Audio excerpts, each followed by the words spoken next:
calling for me out of the night, but it's all bad. And I know that I hear you calling. All right. Hey. Live. Apologies for the singing. I had some music on, and I was getting into it.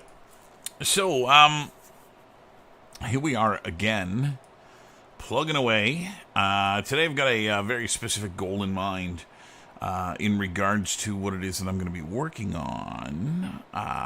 What I've got here, if I go into my maps, is a menu map that right now is pretty empty. It's pretty devoid of any thing.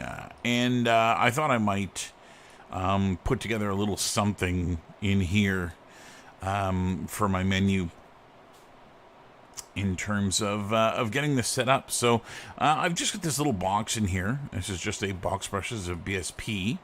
And I'm going to kind of start to just put together a little bit of almost like a micro scene, a little tiny example of what the basement looks like. This is literally just going to be for a background in terms of what we're going to be seeing here. So I'm going to go in and so I'm going to tint my light a little bit, something like this.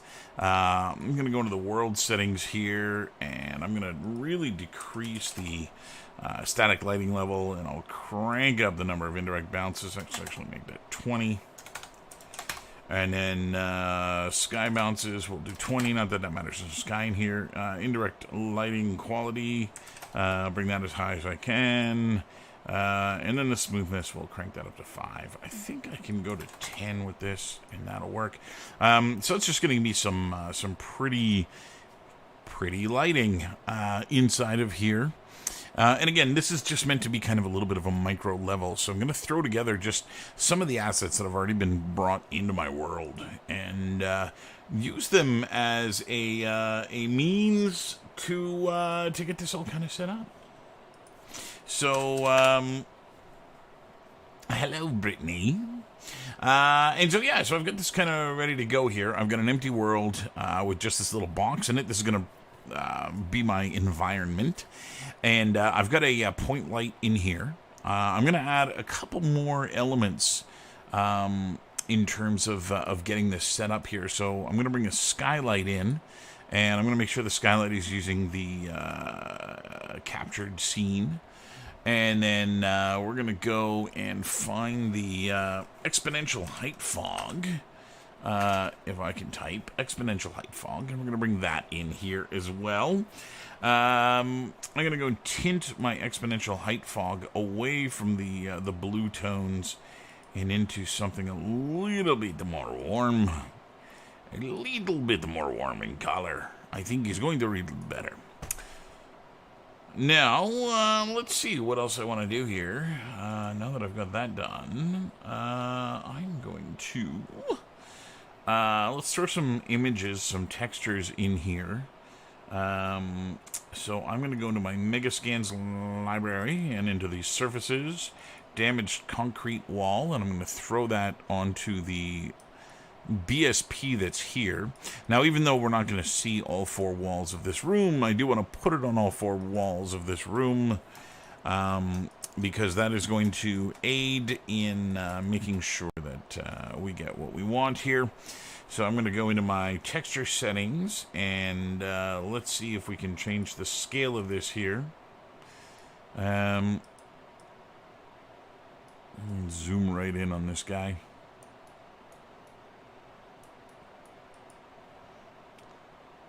And let's go jump down here to 16 and apply. That's better, but it's not still not good.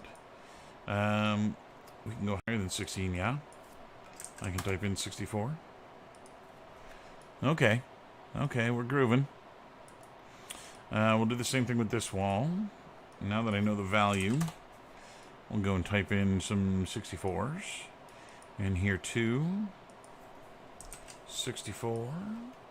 And it's going to give me a little bit of the coloring here. Now, the reason I'm putting the texture on the walls where we won't be looking is that it'll work there too,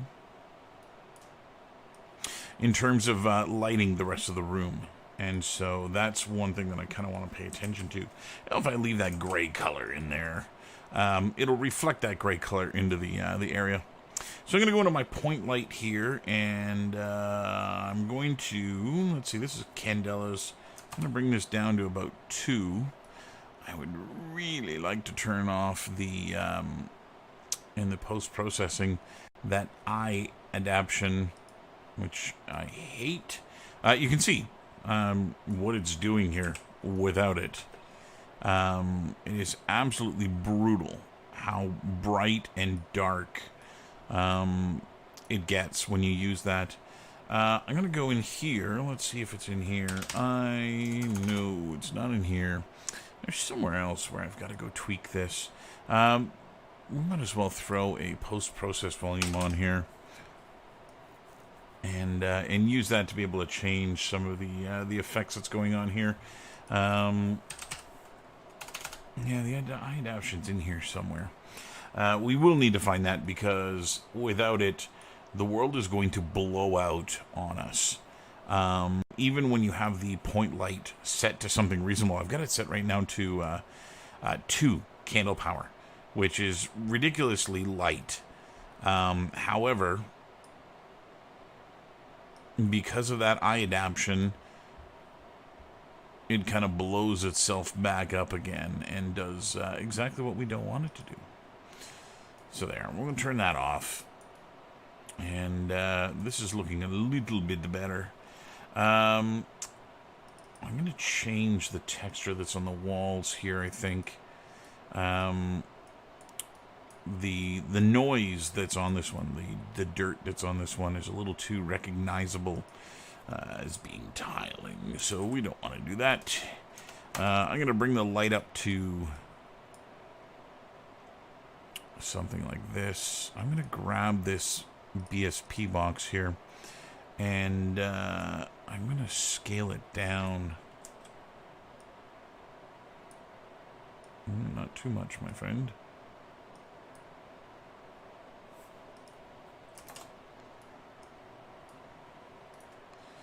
Just to be something a little bit like this. Why is that really, really tall? Oh, because this is locked. That's why. I didn't want you to do that. There we are. Okay. So, pretty small room. I'm going to put this concrete in the ceiling here, too. And we'll adjust the UVs on it. And we're off to a pretty good start. Now, as I mentioned, I'm going to, so the way that I have this planned, let me kind of draw out what my thinking is in terms of getting this set up. So, on my title screen, if you were to look at kind of the level here, the way that I have it set out, is that I want to have some kind of logo up here for the title of what this project is. And then I'm going to have the menu kind of run down the right with a little bit of a scene here on the left. The menu isn't going to be so much of a menu as it is, things to type in. And then I'm going to need a start button. Oh, I think that I'll place over here, which I think will give me kind of a nice setup. So this menu here is just going to be name and email address that you're going to be able to type in. And I'll put kind of a line underneath to do that kind of thing, so something like that. And then again, my title is going to be in a wooden crate or a wooden box that's going to live up here, that's going to have some writing in it like that. And then this is just going to say start like this. And so that's kind of what I'm envisioning here for this this menu screen. And I've already got a little bit of this set up. I just kind of need to rework it a little bit so that it's a little closer to what I want it to look like.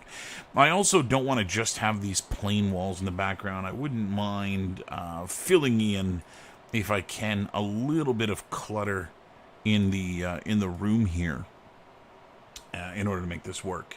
So I'm going to use both the Megascan assets, but also the meshes that I've already gone and made to fill in the room. And the meshes are going to be important because my meshes are quite a bit larger than the Megascan meshes, which is going to make them make it a little bit easier to fill up the room with my meshes. And so, I want to do things like, put this couch here. Let me go and take a look at the scale of the floor. I don't believe it's accurate. I think I need to drop this down to 32. That's 3.2. 32. And you aren't locked. We'll try that. I'm trying to get the scale of this accurate. I'm going to grab my point light, and we're going to drop it down. Right now, it's fairly high up. And so I'm going to bring it down a little bit so that we get a little bit of a stark contrast in the lighting in here. And really, again, my only real goal here is to just clutter this place up as best I can. So I'll throw a shelf in over here. I'm going to rotate this 90 degrees or somewhere thereabouts. I have my rotation snaps off at the moment because this will give me a little bit more of a natural looking room where things aren't just completely 90 degrees from each other. I've got my big old furnace here, which I'm just going to go and put in the back of the room here a little bit. I don't necessarily want it completely in view, but I figured it would be a nice way to fill up a lot of room here too. So if I do this kind of thing with this shot, I'm getting a lot of depth in that this stuff is really up close and this stuff is kind of further away and that kind of thing. I'm gonna put my spider webs in here as well to fill up a bunch of the room, and that'll look pretty good. I'm hoping. The idea. I've got some candles. I've got a coat rack. Let's put the coat rack in the back. I'm gonna go slide it back in here. Something like that. I'm gonna want to set up and actually place a camera in the world here that is going to be the camera that I use for this shot. That's going to be important to making the shot look good. Maybe I'll put the tarp in behind the couch. So I'll pull it out a little bit. I'll pull the couch out a little bit. Make sure that it's not there. We'll grab the coat rack, which is now in trouble of being overwritten. I'll pull this out. I'll pull this out. Okay.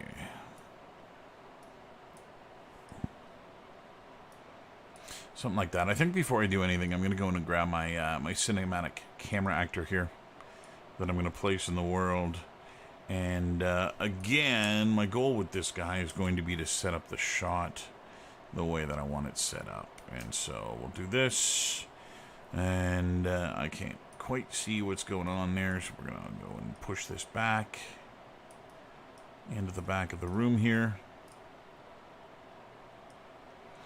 And this is literally, this is what we're going to be looking through when the menu fires off. So maybe I want to get a little bit of do that. Let's go change this to be let's try 35 mil.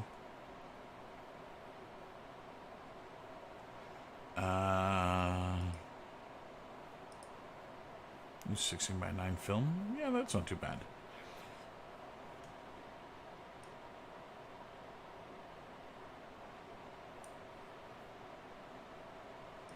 And I want to make sure that even though I've got this dark element here in the foreground, I don't want it to kind of just disappear.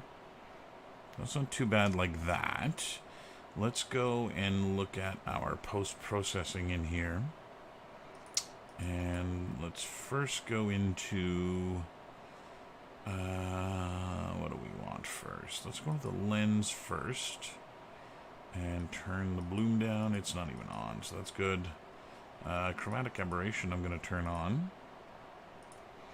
So chromatic aberration is when you get a shift in the colors when they hit the film. So it's like red shifts to the right and blue-green shift to the left kind of thing. And it gives you a very film-looking effect. And so if I go and crank this up here, you can kind of see it a little bit more clearly. And that you're getting these these colors that have been pushed off of the meshes or the objects where they were supposed to be. So I'm going to go and do that. Let's go and do the color grading here. Not the color grading. Film. Not the film. What am I looking for here? I don't want any bloom. Chromatic aberration. Dirt mask. Ooh, a dirt mask might be fun. We'll have to come back to the dirt mask. Camera. That's fine. Lens. That's fine. See, even with that light, tinted is as light as it is. I'm at 14 candle power on that light. It's next to nothing. We're still getting a very blown out scene here.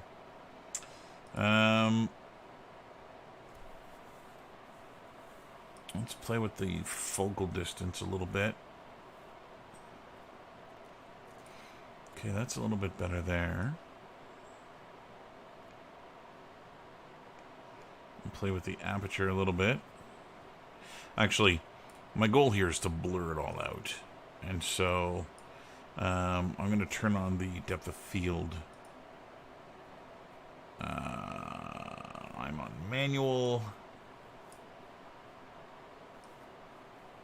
There. That's what I'm looking for. Something like that. Let's go 16. That's very far away. Actually, if I click on this, yeah, that's too close. 16. Yeah,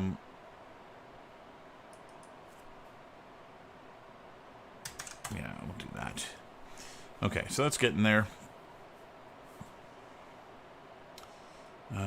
Let's get out of the focus settings for the camera. Let's go to my post-processing again. Rendering features, materials, ambient cube, ambient occlusion. Just make sure the ambient occlusion is on. We'll turn it up a bunch. That's screen space ambient occlusion. That's fine. I want to really tweak the coloring here.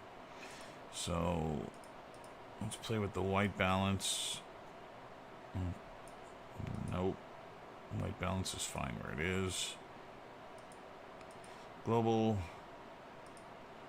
Shadows, midtones, highlights. Okay, highlights. No, I don't want to tint. It's not color grading. That's not what I'm after.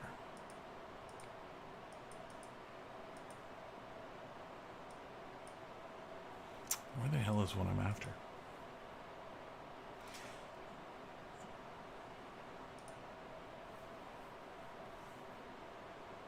Exposure. Manual exposure.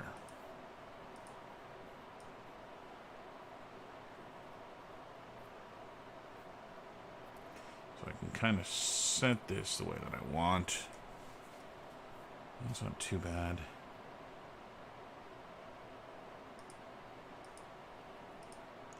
Chromatic aberration is still on. Don't want lens flares. Image effects. Let's add a vignette. Vignette's going to darken around the corners. Now this corner is all completely in black, so it's not really going to be too much of an issue. But these ones, it'll kind of darken those corners for me. It gives you a little bit of a framing effect. I'm not going to bother too much with grain. I've got depth of field on already. I don't know, this is going to change too much with my lens doing the depth of field work. Let's go and play with this a little bit. Try and get a little bit more contrast out of this.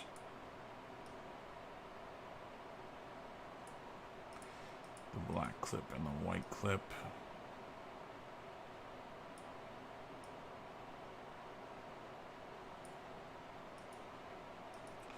Rendering features. So we don't have any post-processed materials. Ambient cube map we don't have. Ambient occlusion's already turned on. Ray tracing, ambient occlusion. I can turn that on. That's fine. Reflections I don't care about. Screen space reflections I don't care about. Ray tracing, any of that stuff I don't care about. Miscellaneous. Screen percentage. So what this guy does is... not what I thought he did. Okay, we're not going to use him. Okay, so I'm going to call that good for what the menu is going to be. Now, I just want to actually clutter this up a little bit more. So I'm going to go to the mega scans and 3D assets here, and we'll just start populating this up a little bit. Let me go do this, minimize this, and put this over here. Okay. I'm just moving my chat window so that I can see people. Okay, so cardboard boxes. There was a whole bunch of them in here. Now, these cardboard boxes are nice, but they don't look like they're grungy, dirty, or from an abandoned place. They all actually look like they just came from FedEx truck. And so I thought about going in and manipulating the textures a little bit to make them dirtier and grungier.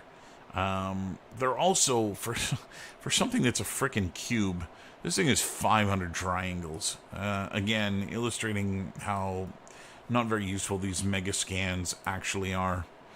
Okay, but I did have, there was a chain in here. So this is a modular chain. And let me grab my camera again, because I want to pin the camera view so that it doesn't go away. And I had an idea of hanging a chain from... actually, I'm going to want to put... undo the rotation. I'm going to turn my rotation snaps on for this guy. Rotation snaps so that I can get it hanging straight down. Now I'll turn it back off again. I had the idea of kind of moving this pretty close to the camera to see if I can actually get it in focus. So that there's just like this thing of chain hanging in the foreground.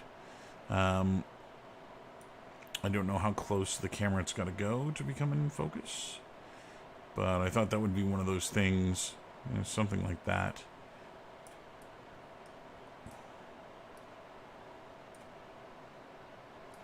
It's just kind of there. And I think what I'm going to do with it is I'll actually create a blueprint for this to make it sway so that there's a little bit of motion in here. So I'm going to delete it from the world, and I'm going to create a new blueprint here. So I'm going to right click on this. We're going to go to asset actions, and we're going to create a blueprint using this item. We're going to put this, I'm going to try and keep it in the same place here. So Megascans, 3D assets, and chain. So Megascans, 3D assets, and chain. Like so. Oh, I got to give it a name. A name. Chain. Blueprint. There we go. And that'll just create a blueprint here. And should put the chain in the blueprint. So what we're going to do is we're going to go and rotate the chain. Yeah, we'll go rotate it. Can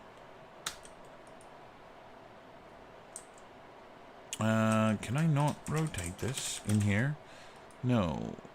This is the chain blueprint itself. This is the static mesh. And I don't have rotation. Is that... Did I make it the... I might have made the chain the root. So let's go get a scene. And the scene is going to be... Boop. There. And now I have rotation again. So we're going to rotate the chain down 90 degrees. Compile that. We're going to go to the event graph. And I only care about begin play. And what I want to do is get rotation of the chain here. And we're gonna rotate the chain kind of randomly. Well, not randomly. We're just gonna make it look randomly. So I'm gonna create a timeline. And in the timeline, I'm going to create a couple of floats. And 5 seconds is probably fine. And what I'm going to do is I'm going to add a key here. We're just going to make sure that this starts at 0 and has a value of 0.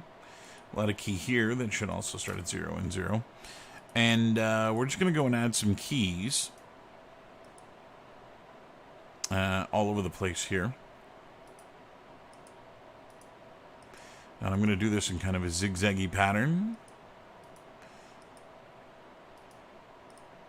And something like that. Try and get right down here too. Let me make sure I'm doing this correctly here too. So I'm not going quite high enough. I thought I was actually at 1. I'll bring these guys up. I'll bring these guys up. Let me bring this one down. So I just want this kind of ziggy-zaggy pattern here. And I don't want to go above 1. I want to kind of keep this normalized. Let me go and hit this. It's not quite what I wanted. This. There we go. And we'll just keep adding these keys. Again, I want to get nice and close to 1, and I want to get near enough to 0, but I don't care if I go anywhere in between. You can alter a little bit.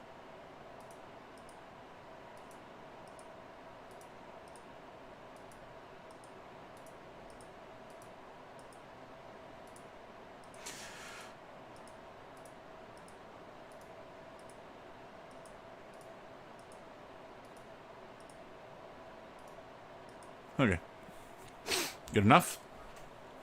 I'm going to do the same thing on the other one here. Again, getting kind of close to the 0, kind of close to the 1. Again, it starts at 0, but that won't matter too much.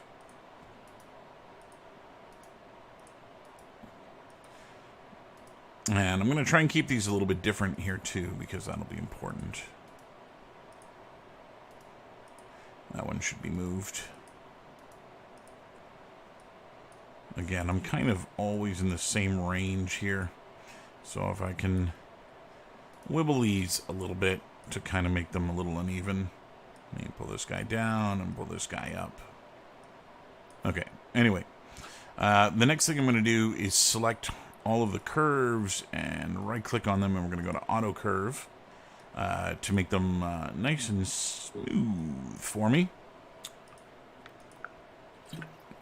So we've got some really nice interpolation between these points.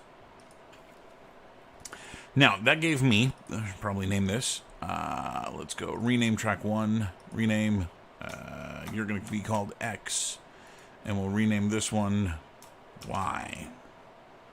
Why? Because I said so. So what I'm going to do is I'm going to play this from the start. I should have also told this to be looping. And now we can close it. And we're going to play it from the start when this begins playing. And now I have an X value and a Y value. And all I'm going to do is I'm going to set the rotation of this object. Rotation, add a relative rotation. Add local rotation. Add local rotation. Like so. And then we're going to split the pin here that comes in from the rotation. So I have my X, Y, and Z. And then here's my X, here's my Y. I should also make sure that I'm doing this right. And that it is actually... yeah, see, X is the one that I don't want to rotate. I actually want to rotate Y and Z. And so it's going to be the bottom ones. So I'm going to leave this one blank. And then what I'm going to do is I'm going to go and multiply this by some value. And then put it into Y. And I'll multiply this one also and put it in by some value in here. Because I kept these guys normalized, this gives me the ability to fine-tune the rotation. So for instance, I want the chain to be kind of swaying. And if I go and look at this, well, I got angle snaps turned on here. Undo. So it looks like only 2 degrees or so. That's about as far as I actually want to bring that rotation. And so I need... Oh, I might want to put some negative rotation into this. Yeah, see, I brought these points between 1 and 0. But what I probably should do is take these points and bring them down. And I don't want to pass -1. I want to keep them between 1 and -1. Something like that. Nope, come on. We're going to do the same thing with these ones. I'll just grab half the points here. And bring them down like this. Okay, we'll do that. That way the numbers can go into negative as well. And then I'm going to plug in maybe 5 here and 5 here. So I get 5 degrees, give or take, that rotation. So if I close this now, and I take my chain blueprint here, and again, we're going to get this nice and close to the camera so that it's in focus in the camera. Drop it down. And I'll use this as, again, I'm just going to kind of use this as a framing device to frame my shot a little bit more. Oh, that's a lot of chain up close. I do kind of like it because it's in focus. Maybe something like that. So if I hit play here, we'll see what happens. Oh, right.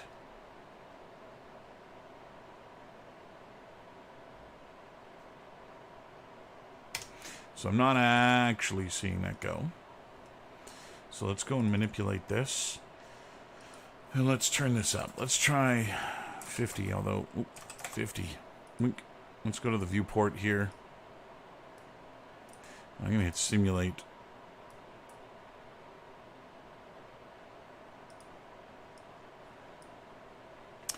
I'm not seeing anything. Begin play. Timeline. Loop. Oh, duh. Update.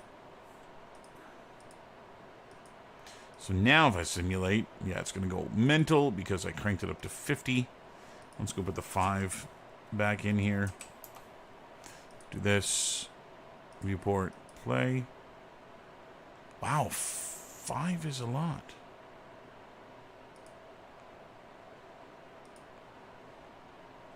Let's try setting this to 1.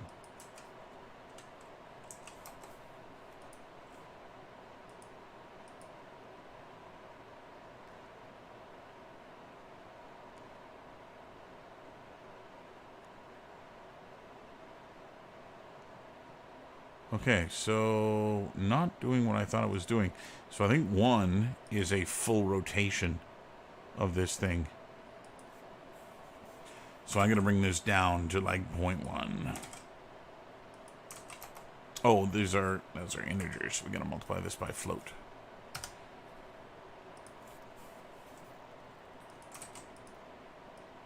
So I'll put that in there. I'll just duplicate this. That should.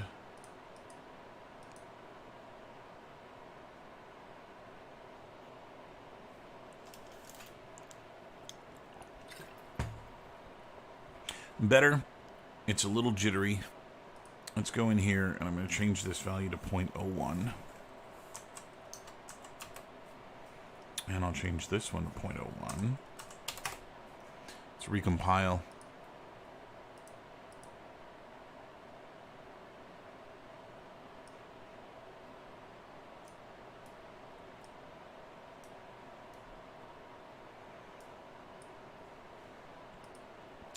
Not getting a lot of that. 0.05. Compile. Viewport. Preview.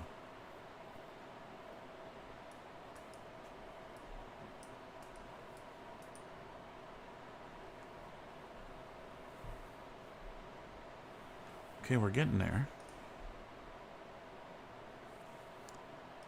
Let's try 0.08 and 0.08. Compile. Viewport.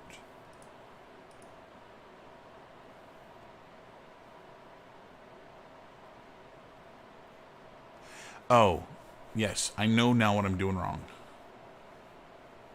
So the way that I'm doing the math is I'm adding an offset, adding a local rotation, and that's not what I want to be doing because the rotation is never getting set again. So if this number keeps being positive, it's just going to keep rotating to the point that it'll end up being vertical. So I do want a rotation. Let's do it from here. Rotation. And I want to add a... Is it relative location? Yeah, relative. So I think I want this guy. I'm going to split this pin again here.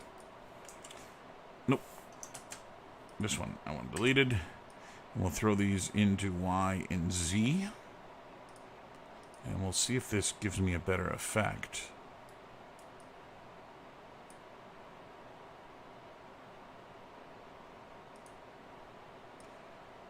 That is firing. That is the static mesh.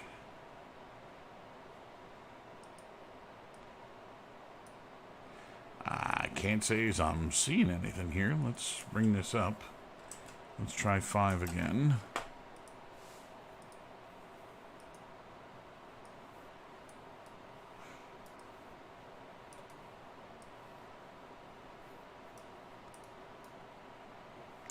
So that's definitely still doing the offset.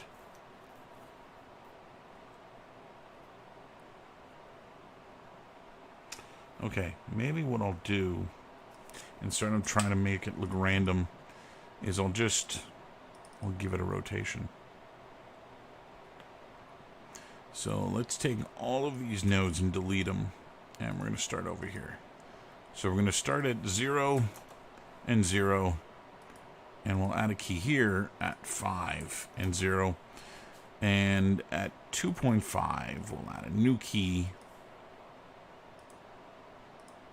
And the new key is just going to have a value of 1. We'll select all these and make them user. And delete these ones. I'll do the same thing here. Let's do... add,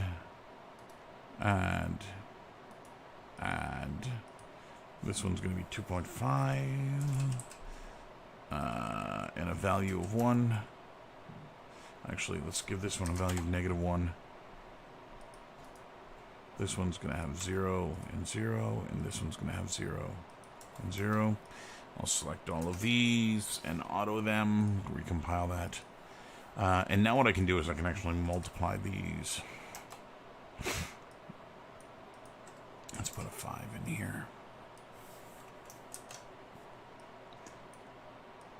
Like so. So this is going to give me a very consistent rotation.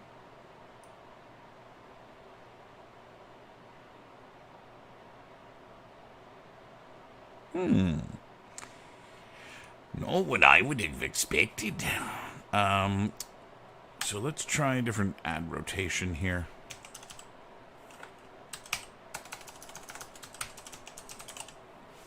Add world rotation. Let's try this a different way. Split this here and here. And on update, go here.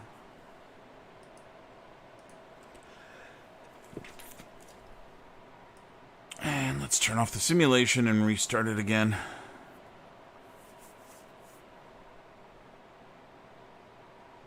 Peculiar. Not what I expected. And this one will make it go on a diagonal. So let's set this value now. These should actually both be floats. Float. And I'm going to do 0.1. This can go in here. And this can go in here. Compile, viewport.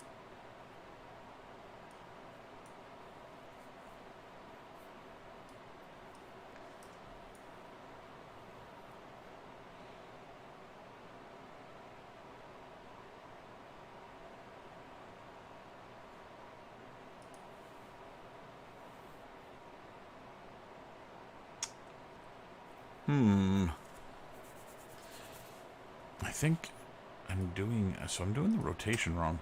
I'm just adding to its rotation instead of setting its rotation. Set world transform. Set world rotation. That's what I want.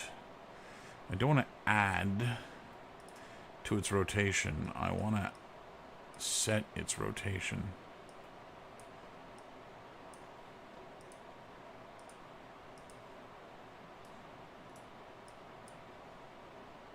Well, that's fun.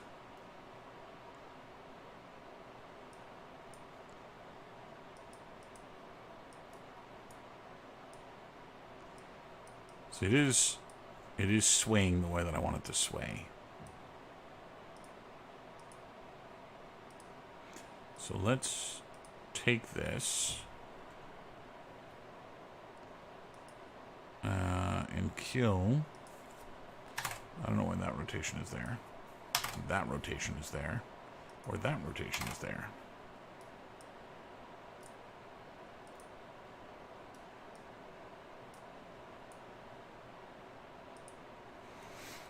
Okay. So the rotation that I need to add is...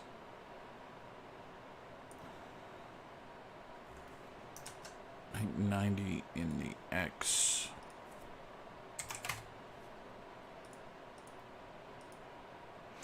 No, 90 in the X does nothing. It's going the wrong way. This plus 90.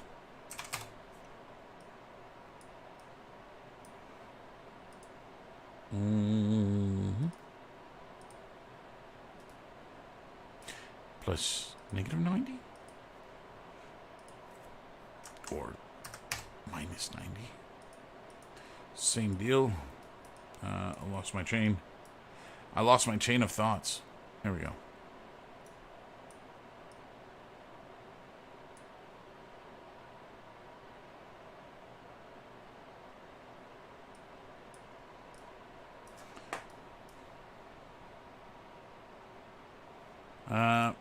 It doesn't quite look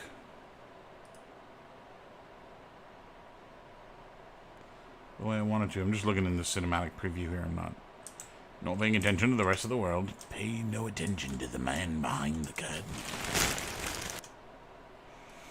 Okay. So maybe that's not the smartest way of doing this.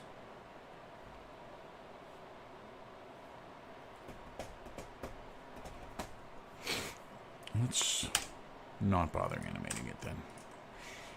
If you're gonna be that way, no. I want to delete it here. Then I can delete it here.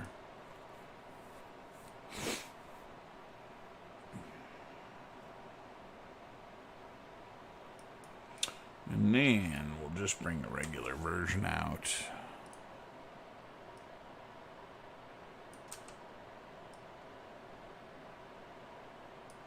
That again I can use as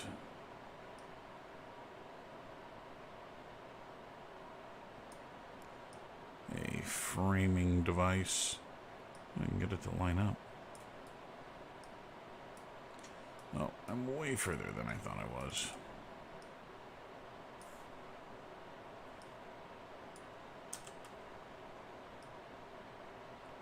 There we go.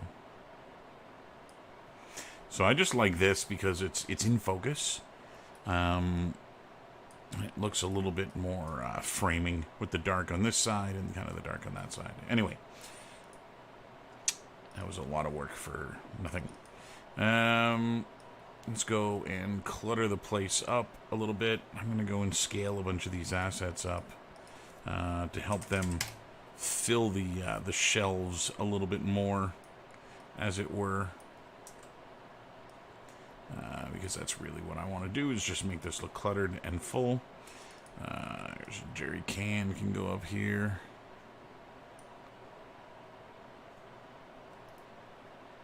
What else we got? Some dirty old plastic containers. This is another one that can be scaled up. put this here. I'm actually going to rotate this one. And place it down. Turn off the rotation snaps and angle it a little bit. And flower pot can go here.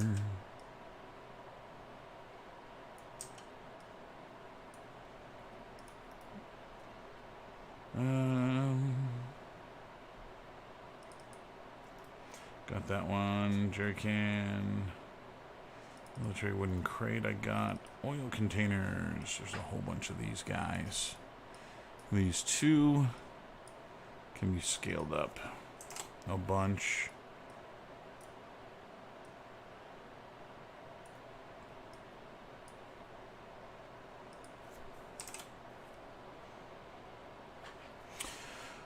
Not for a screenshot. It's for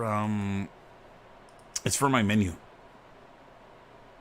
So when you hit play for the first time, this is the camera that's capturing the menu, and I'm gonna have like the title across the top, and then there's gonna be like enter your email here and your name here, and then there'll be a button that says play over here that'll show up once that's done. And so yeah, just setting up kind of like a little micro scene so that it looks a little bit more visually appealing. I'm just blurring the crap out of it so that it's not too noticeable, that there's no light maps or anything like that, and just kind of trying to fill up a bunch of space here. So here's an old metal silo, and this I'm going to shrink down and rotate on its side. I think it's part of a farm or something like that, but it'll read correctly on the shelf. Something like that. Let's go back. The old stove. Again, tons of this stuff. An old wooden bench. I'll rotate this 190. Let's stand it up on end. Where am I going to put this? Actually, you know what? Maybe what I'll do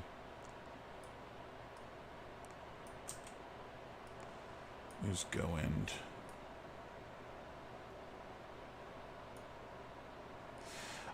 I do have the tarp flapping, but and it was the Last of Us that I was really thinking of when I did this. I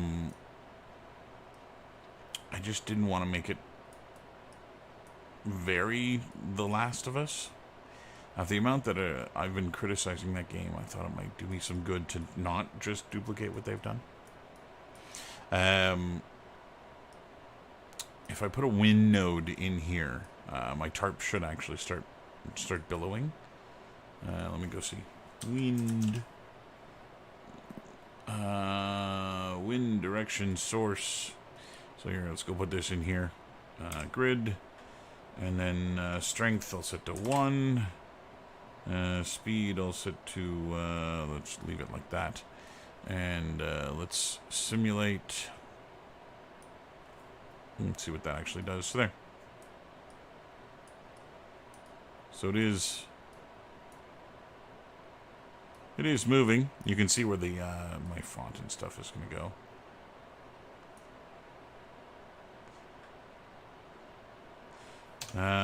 Maybe what I'll do, let's take this guy.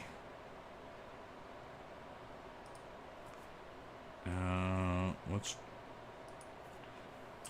bring the radius up and rotate it this way. And I'm going to take the tarp and set its scale to -1 in X.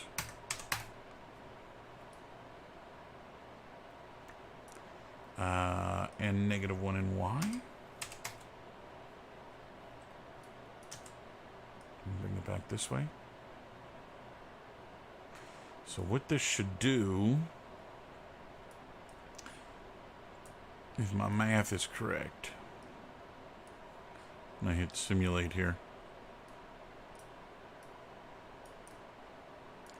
Yeah, it just blows the tarp right out there. Yeah, it is a well ventilated basement. The little bit of movement is nice because it keeps like it's not just a picture, right? It's not just a render, but it feels more like there's a world there. So I think if I'm to do that, I would either have to move this wall back, which I mean is doable. Let me go into not here.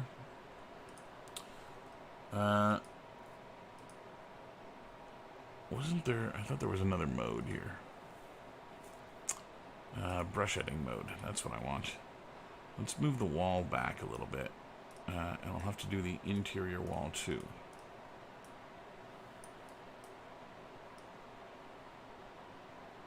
Like so. And then let's get out of that mode. And let's simulate again. I'm going to make sure that the wind isn't enough that it's going to go through the wall. But again, like there's movement there, right? Like you'll see billowing, which I think is going to work. I'm going to take the wind, and I think what I'm also going to do is rotate it this way.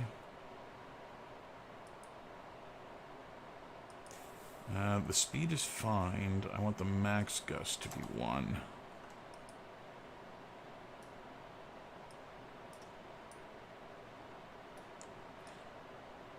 See, it's actually pressing up against the couch now.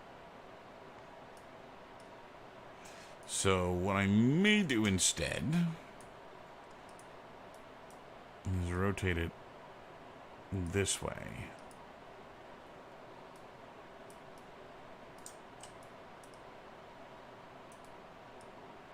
Just so that I get some of the rippling going through it.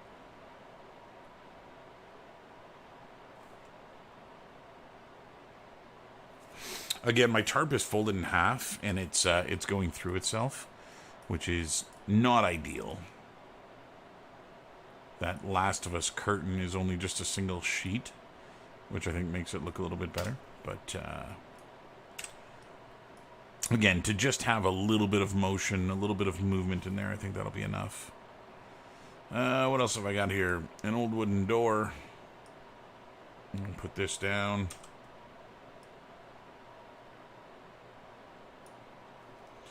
Ian, when was the last time you saw this?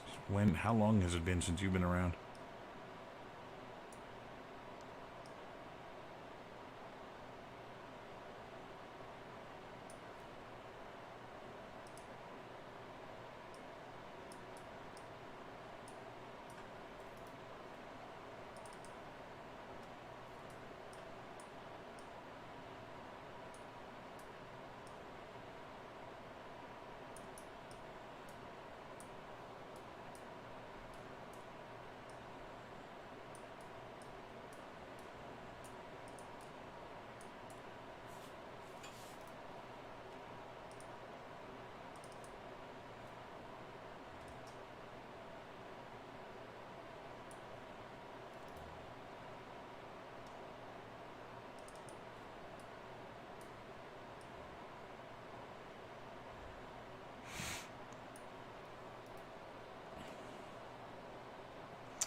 Wednesday, Thursday. Yeah, Friday. I was, you know what, I was gonna stream on Friday, and I was all prepared to, and Aaron was like, "Hey, you want to watch a movie?"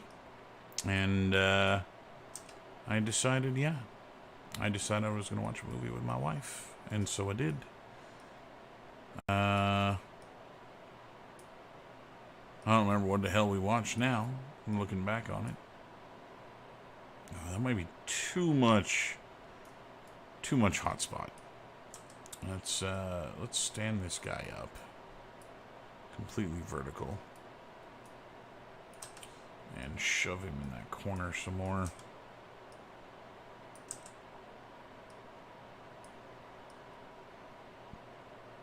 I got the fabric going and played around a little bit with the that's starting to work. A wooden barrel. I got some room here in front of the camera. I'll put the wooden barrel there. Wooden beam.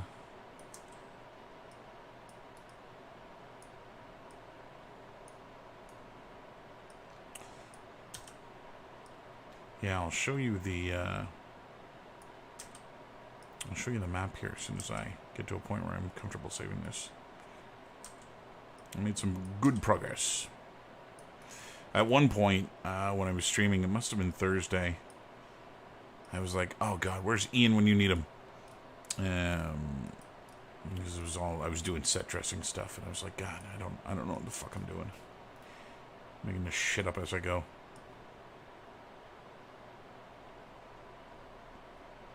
I don't like that beam. Not for set dressing. Here's a wooden box. I'll put that on the table. I'll rotate it a little bit. Okay, I think clutter-wise, I'm starting to get what I want. I think I could use a little bit of color in there. What have I got that's colorful? I'll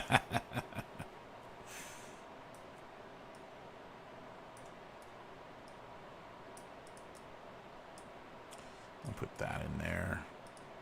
Actually, how close to the camera can I get this? I'll put it there. Okay, I need something of color. Let's go to my own meshes here. Enough with the mega scans. What if I go here? What if I go in color that I can use? I've made a candle. I'm gonna put the candle in here for sure. But this guy will read really nicely if I scale him down a little bit. Nope. If I scale him down a little bit and get him on the shelf, it should read as just having a little bit of color. And metal grate. Let's go lean this up on something. I made, did you see my spider webs again? I made a bunch of cobwebs. And I was really quite pleased with the way they turned out.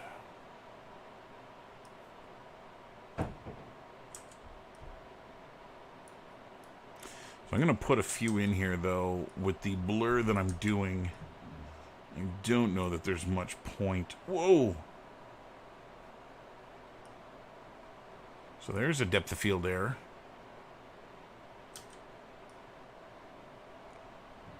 Transparency. Mental note. Don't use transparency with depth of field. Done and done. Okay, I'm going to tint the light down a little bit.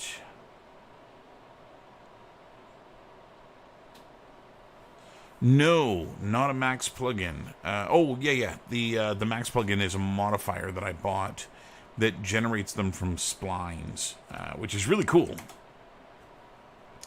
Okay, so I brought the lighting down to 8 here. I want to get something a little bit whiter behind the chain to make it stand up.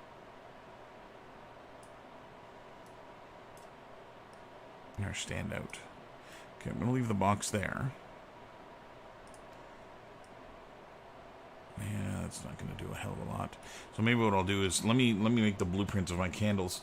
Yeah, it was all spline based, and then all I did is I just rendered those splines to a plane, and then put some vertex animation on them to make them wibble wobble, and then started just combining them in the world. They ended up looking pretty decent. Okay, so let's go make a new blueprint. This is going to be an actor. This is going to be a candle. Candela. Candle. Like a candle in the wind. And I'm going to go in there. Let's dock it. And let's bring the candle into the candle. Candle in the candle. Like so. And the candle can be the root. I don't need to see the scene root here. So I've got some drippy wax on this guy. And I don't think I brought my texture in yet. I was still playing around with that. This was kind of the last thing that I was doing at the end of the day. Candle, yeah, I did not import it. Hey, Brave's here.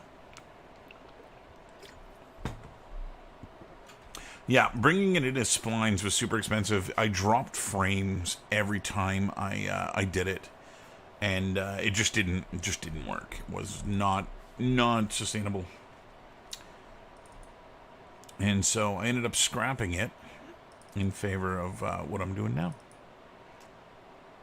Okay, there's my flame. So I'm going to create a new material here for this. Master material. This is way to name it. Flame. Okay, let's see what we can do about making a flame. Flame. For flame. Okay, this is going to go in here. I'm going to put this on a plane so that I can see it. Alpha is going to be my opacity. This needs to be translucent. RGB is going to be my RGB and my emissive. Oh, it's so pretty. Bloop. Damn it. Two-sided. Okay. There we go. Now, let's make it move like a candle in the wind. So I'm going to start with a panner. And let's give this 0.5 and 0.5 to begin with. Let's take a sine wave and plug the panner into the sine wave and plug the sine wave into the UVs. Let's see what we get here. Wow, that's no good. Let's take a coordinate node. And instead of doing that, let's add our sine wave to our coordinates. Oop. Let's see if that doesn't... Well, that's not doing what I wanted to do. Not even a little bit. Let's take this and bring it down. 0.1, 0.1.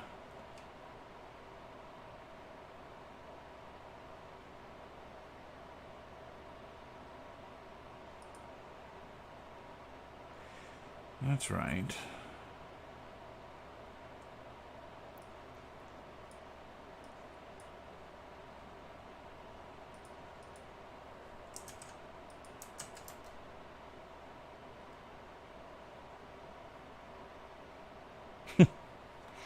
Not ideal. Okay, let's try this again. I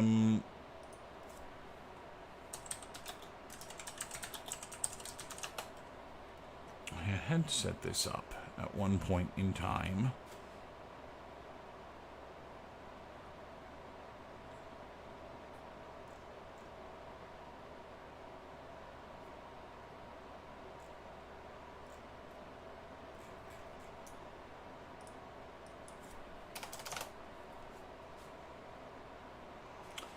Trying to remember what it was that I'd done.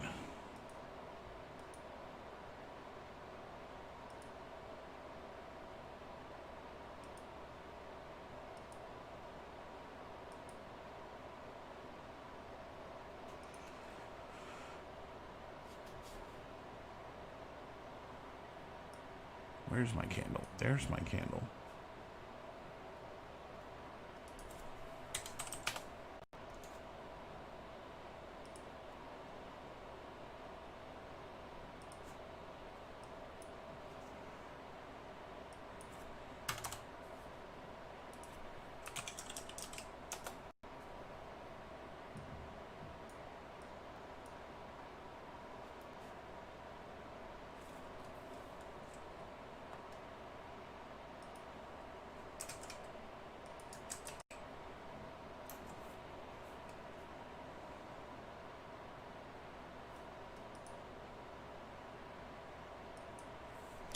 Okay,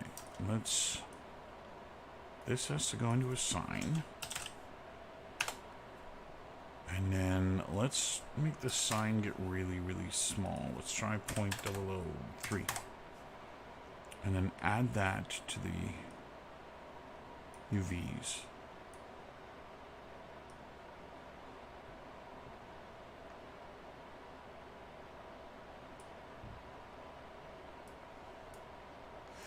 Okay, it's there a little bit.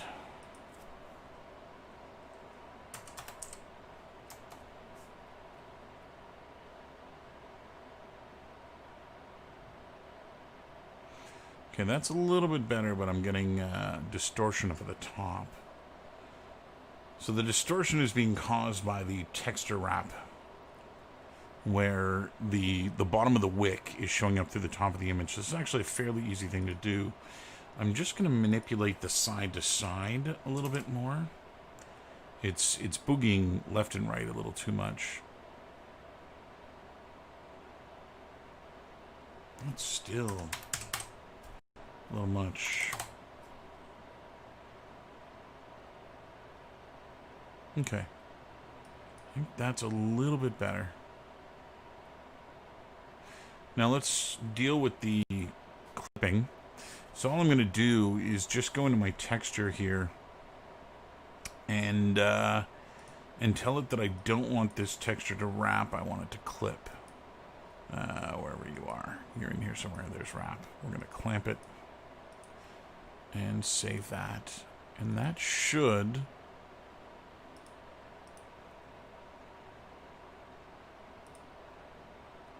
clamp. That should prevent it from showing up in the top. And voila! We got a nice little flickery candle. Flickery, flickery do.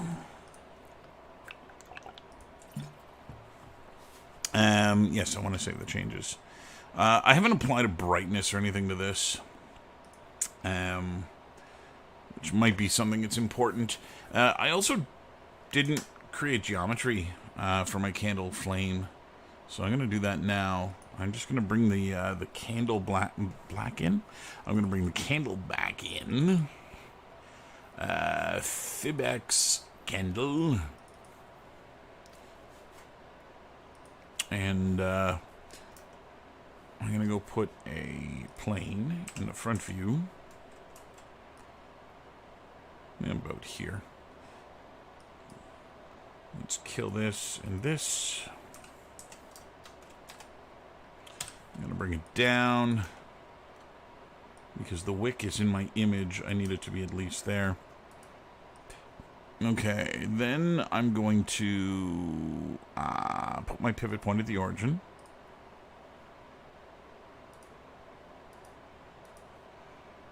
Like so, and then we'll export this. I'll just combine them in the blueprint since I've already got it there. So here, Cabin in the Woods, FBX. Make this FBX, and this is called Candle Flame. Good enough. Okay, so back in the world of Unreal, we're going to go and import that. If I go to my meshes, this is going to be in my FBX folder. Candle Flame, sure. And we're going to bring Candle Flame into the Candle Blueprint and parent it there. We're going to grab our candle material, which we can assign to this guy.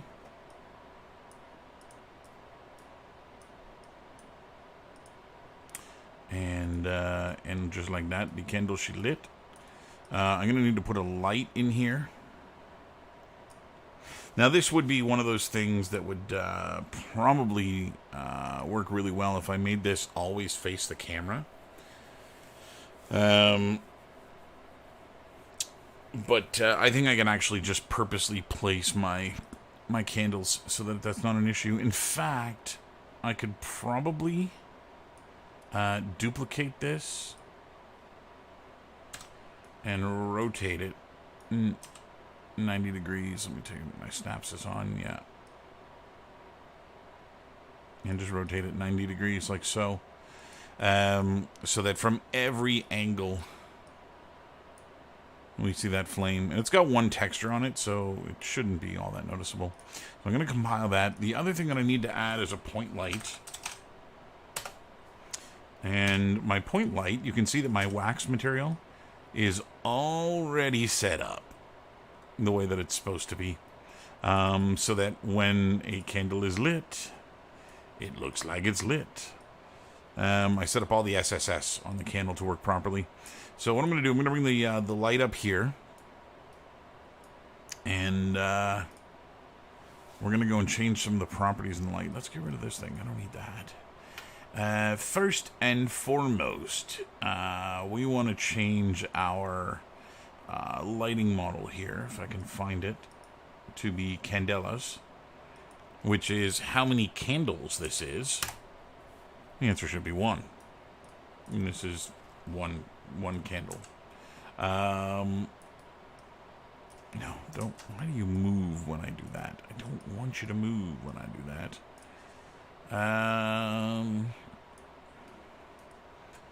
So I want the light to go from there. I have a funny feeling it's not actually going to do what I want it to do here. Okay, let's go into the event graph and let's bring our light out. Oh, that's good. I've been typing in shortcuts like crazy here. Flame dupe and light. Okay. So I'm going to take the light and let's create a timeline. And let's go into the timeline and create a float. 5 seconds is probably good enough. Let's create a key. You go up. Let's bring this down. Bring this up towards 1. Let's put 1 here. Add a key. Actually, I don't want any of these to reach 0.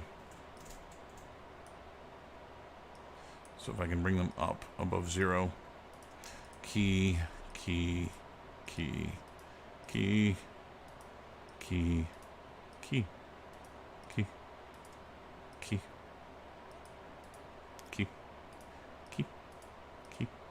Getting too even.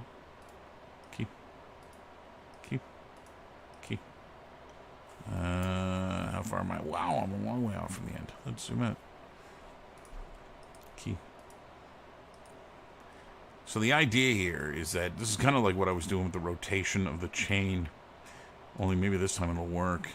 And what I'm going to do is I'm just going to multiply this value by the brightness of the light, which should make it look like it's kind of intermittently getting brighter and dimmer.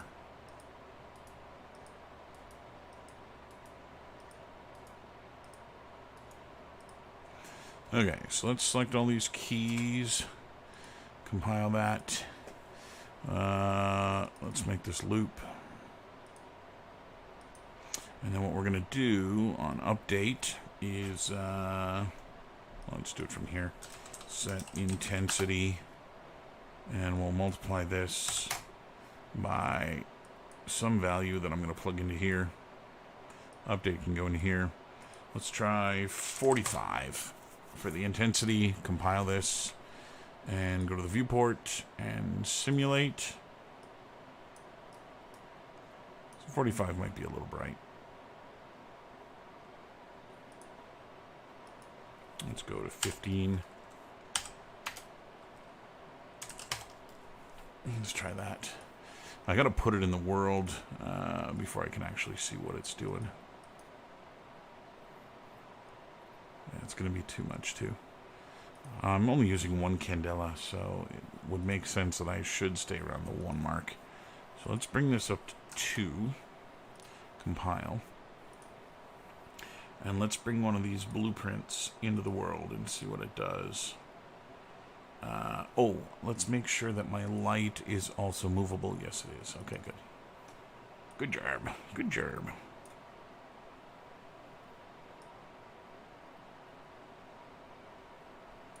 So the nice thing with this is that as I move it around, I get some really nice lighting in the room here.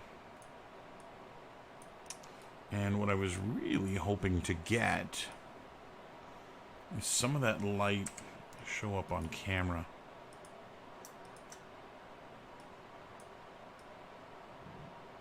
And if I could...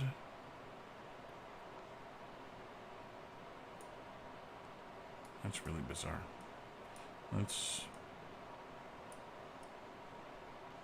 move this over here. And I may put another one of these. Let's make sure that this light is... I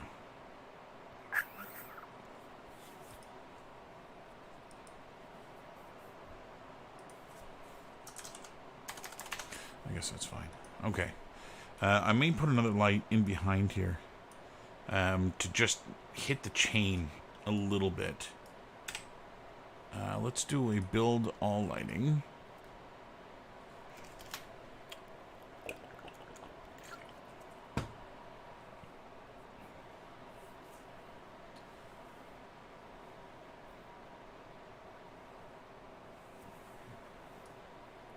And we'll see how that works. I don't even know that we're going to see the tarp billowing in the background. I think it's far enough back there that we won't see anything.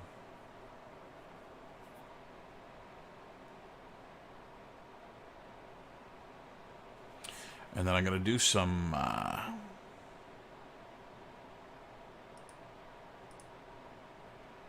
have to do some level blueprinting. There's my main widget. We need to show the mouse cursor. Freeze the player. I'm going to check and see how to do that.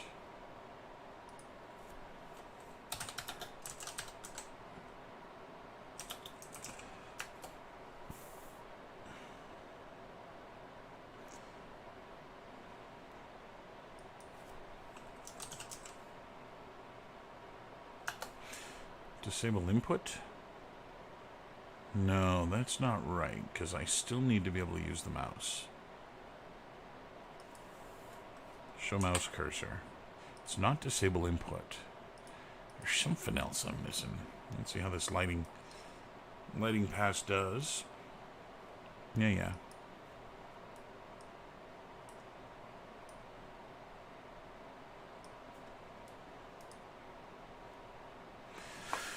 Let me try playing this in the selected viewport.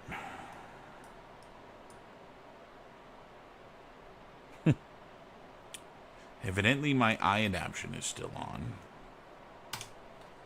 I want to set my camera. Let's do that in the level blueprint. Let's get a reference to the cinematic camera. Game mode camera. And we're going to get a reference to this. That should be the first thing we do, is set view, set active view.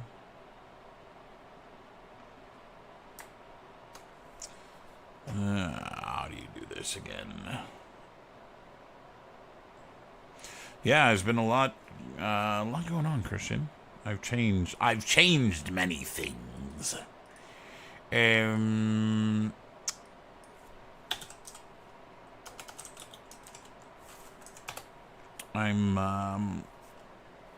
playing around with a few things here. So I'm starting to work on the menu system, because that's one of the things that I want to get kind of knocked out, to make sure that it works properly and does the thing that I want it to do, which is kind of important to getting this right. It is set active.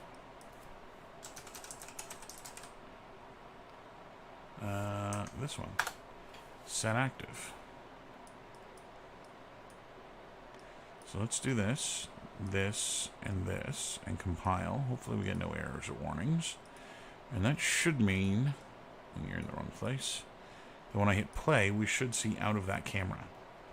No, I'm now a gentleman in the middle of the room.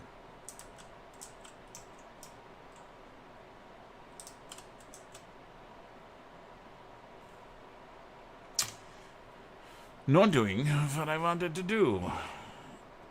Where's my player spawn? Do I have a player spawn?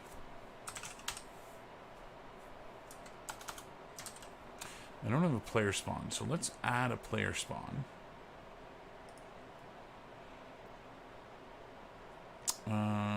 Player start. And what I'm going to do with the player start is put it atop the box. Like this. So that my player spawns up there. Yeah, like that. And then we need to not use that camera and use my camera. Now, I could have sworn that's what the set active did. Oh, new active. I gotta tell it to be turned on. That's not doing it.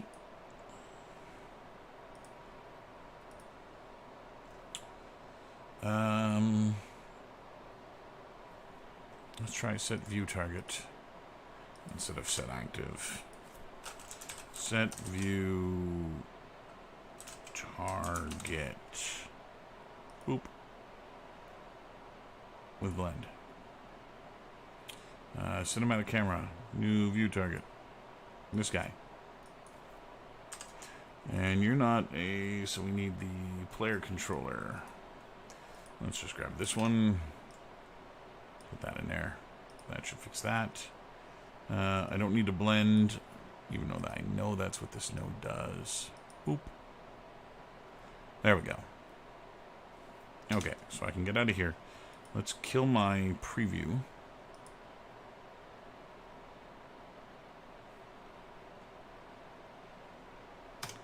So the blur might be overkill.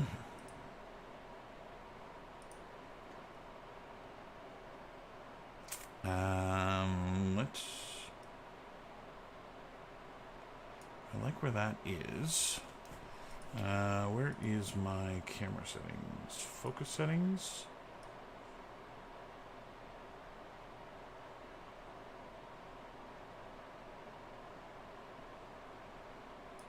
You know what? I think that's going to be okay once I get the text on top. Let's do that. Let's go into the widgets and create the widgets. So blueprint. What widget am I using here? W main menu. Oh, I put them in a widget folder. That's why they're not there. W main menu. Okay, so here's my main menu. Can you tell I's a professional artist? Okay. So this was my placeholder menu, and I like where everything is with the exception of this name, email address, that. So I like this guy. What's this guy's size? So 1920 by 380. So I've got a few more little things I'm gonna make here. This is gonna be a box. I'll do this in the top view. And we'll make it about the right size. This is going to be 1920 by 380. Just zoom out of here. So there's the size of my title, which is good. We're going to give this some height so that I can model some things in here. What else have we got? What else?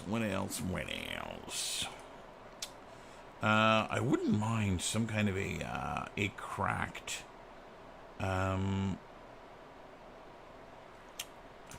wood font or something. I'm not sure quite how I would do that, other than making the text booleaning it out of ZBrush. And then, ooh, man, I am complicating the fuck out of my world right now.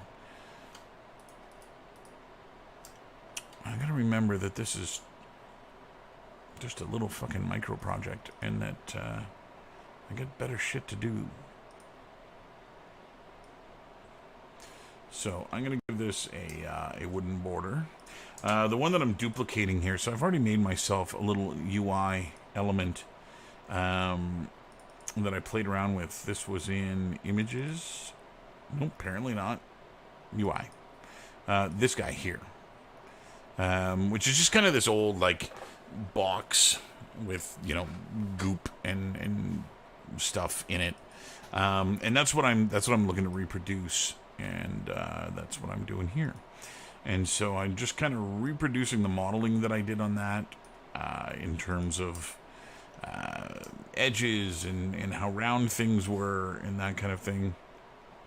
I'm gonna chamfer these edges. Let's make this not frickin' yellow. Burning my retinas. Alright, I'm gonna do this, and I'm gonna chamfer. And I just need it to be a wee little bit of a chamfer. And this one. And this one. And this one. And ring. I didn't need it to ring the whole thing. I guess that's alright. Let's get out of the uniform on the quad and then set my tension to 0.5. I think that's going to work nicely. And then we're going to add some support edges here so that it doesn't collapse in on itself. Connect. And let's do a bunch of these. Again, not a low poly mesh, so I don't really care about topology here. This is more about just making sure that it renders quite nicely. Essentially, I'm just making a high poly. And the high poly is going to be super high poly. So we'll add some subdivisions to this. And I'm going to export this. File export selected. And this is going to be my title box. I don't need this to go in here. It's going to go in OBJ. This is going to be an OBJ. And we'll call this title box. Like so. Now I'm going to have to ensure that I get my lighting consistent when I do this, or it's going to break everything. So, in this world, yeah, that's fine. Yeah, we can do this. When I'm seeing this window here, when we see this, that box is going to be here, and it's going to be lit, but because it's a static image, the lighting is going to be static. And so it would kind of make sense if I get it to somewhat match what's in this this render. And that would be lovely if I could do that. If I can manage somehow to get that to work, it would be lovely. Okay, so I got a box. The box exported. In the painter we go. Now, when I did that first UI image, I was smart enough to save myself a smart material. And so I'm going to be able to, not today, sir. I'm going to be able to reuse that. I don't even care about texture size. Let's go 4K. And then let's go to projects. Cabin in the Woods, OBJ, and this is title box. And say OK. And we'll go delete the base layer. I'm going to bake. I might as well bake at 4K. Dilation all the way up. I'm going to use my high poly. My low poly is my high poly. We're going to use any aliasing. Crank the ambient and thickness. And bakez-vous. Oh, shit. They say if you're going to texture something, you should probably unwrap it first. I seem to have forgotten something. Mighty important step. I'm new to this whole three-dimensional modeling thing. Okay, so undo my turbo smooth. What the hell's going on? Why don't I get a wireframe?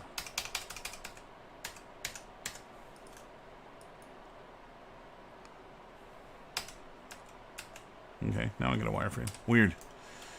I don't know what the hell that was all about. Okay, so let's try these again. Mapping, unfold mapping, and go. Flat mapping. Good enough. Good enough, I say. Good enough. All right, let's export this.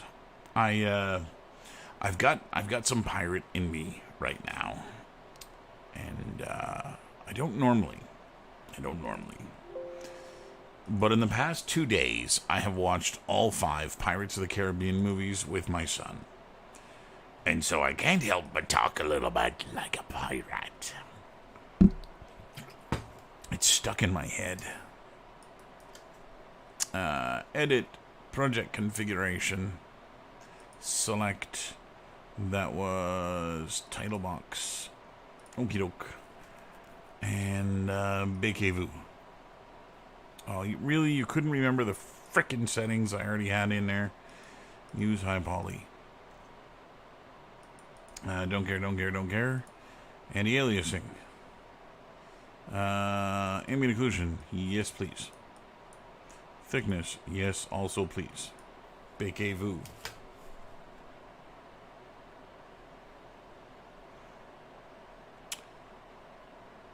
Okay.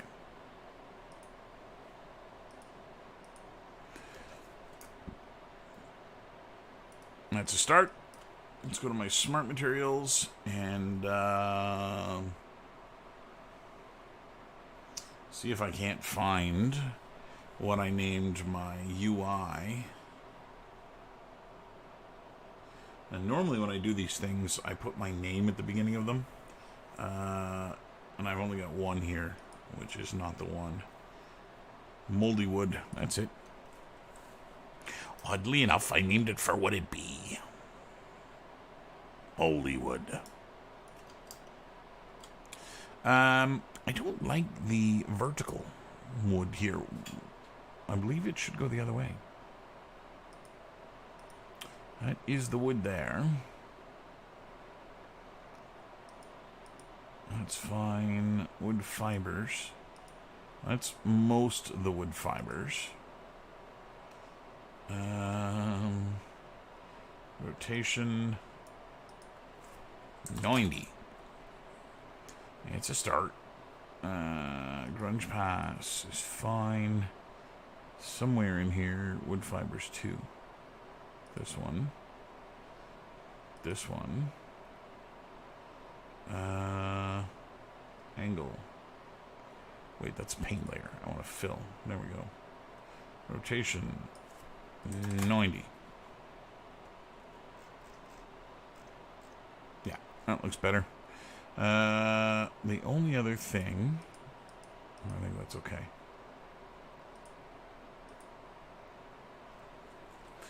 Okay, so that's that. Now, the idea that I had for doing the title in said title box was going to actually have it be scraped into the wood, which I still think would be really cool. But I want to do it in as cheap a way as I can, because I don't want to have to go and model all of that. I could Boolean it in ZBrush and whatnot, but not today, sir. Not today. So I'm going to try and do this the cheap way by using a height map inside of Substance Painter with an alpha that is going to be text-based. I'm going to have to try and find a font that fits. I should probably, again, look at my UI.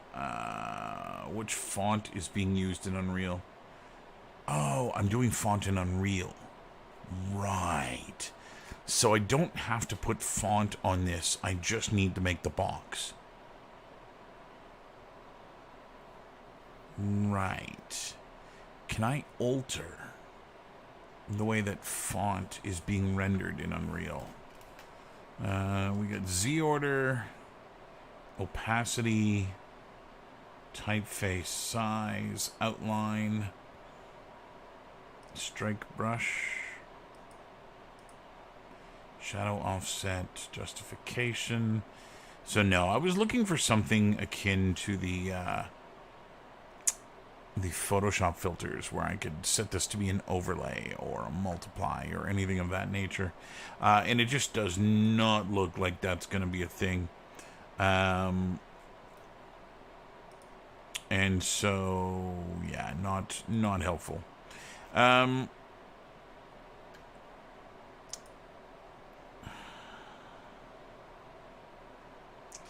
may bring another font into Unreal to do this, to do all my UI in.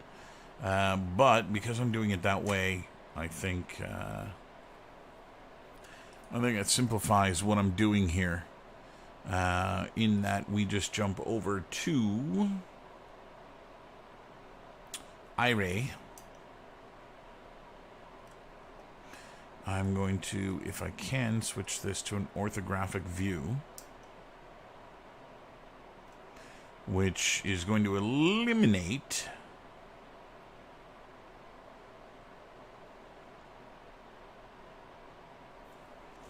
okay, let's go see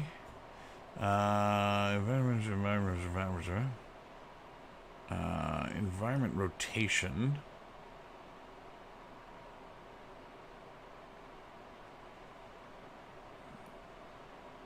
Shadows on the bottom. So the midway point shadow should be on the top. Okay, let's bring this menu out here. There we go. I couldn't see the bloody numbers. This should be 180. Mental note, I'm rendering with 180 rotation. Okay, you're still rendering. Reflectivity, I don't care about. Camera, I don't care about. Aperture, I don't care about. Anti-aliasing, I care about. Give me a bunch more of that. Max time. You keep going. Keep rendering. Don't slow down now. Subsurfing, I don't need. Color profile, I don't need. Text filtering, I don't care. Camera frame, I don't care. Okay, ain't none of that of use to me. Shader settings, what we got down here? Emissive, refraction, I don't need any of this stuff.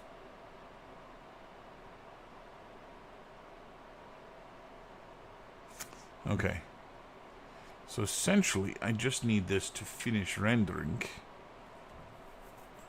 And I'll save it out.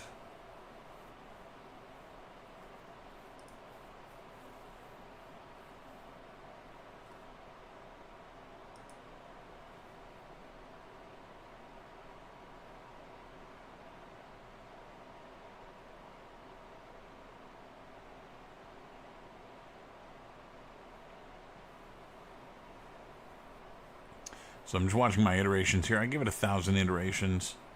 We'll see how long it goes. There's 89, there's 100. So 10 times that.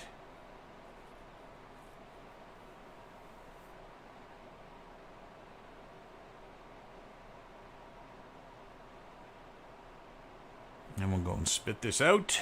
And there's 200.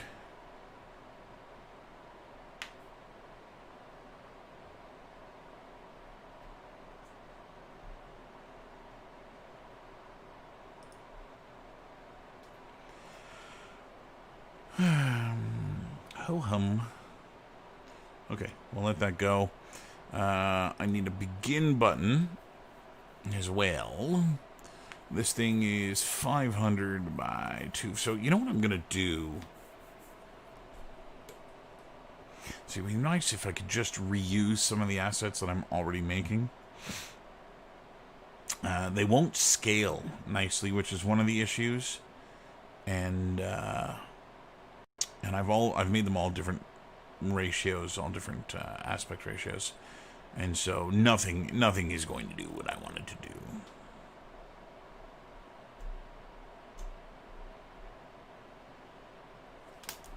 Yeah, that's unfortunate. I should have planned that a lot better. I should have been a UI artist, or not. Okay, let's save this guy out. And we're going to save it here. PNG, this is going to be called title box, like so. And then into the world of Unreal. Into the world of... Did I create a UI element? I think I put it in textures. UI? No. Where is that texture? I'm not even using that. Textures.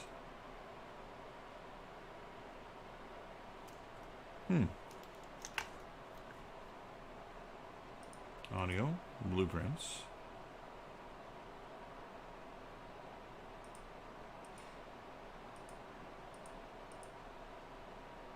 Where the hell did I put it? Balloon, calendar, candle, cap, carrot, coat rack, cobweb, coin, furnace, pumpkin, ram skull, sofa, tarp, window well, wooden shelves. It's not here. Starter content is nothing that's mine. MS meshes.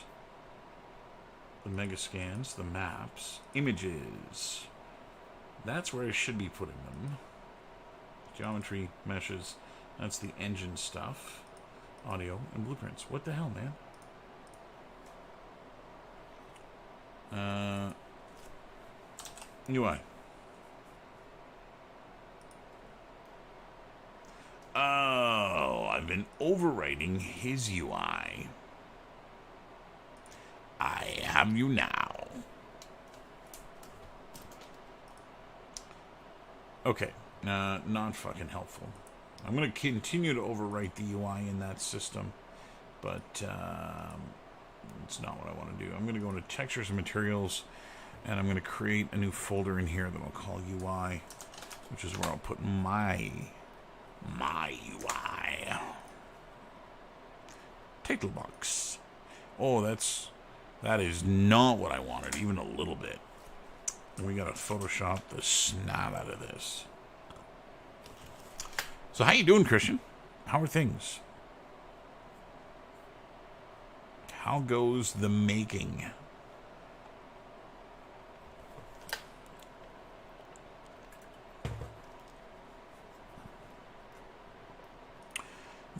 You guys are not talkative tonight. And you're relying on me for my voice.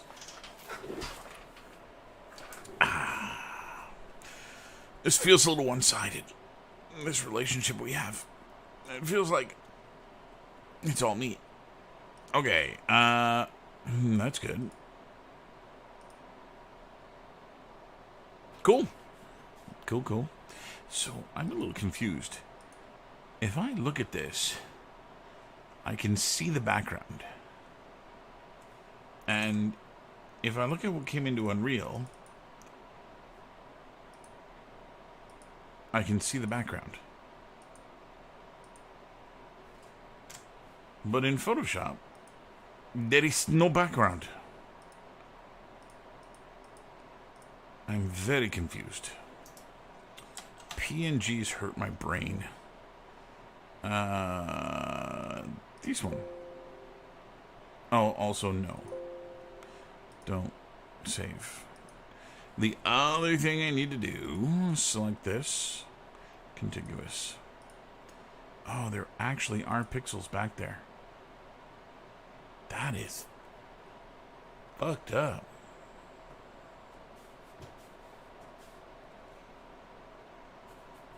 Ian, you're making a Walther PPK?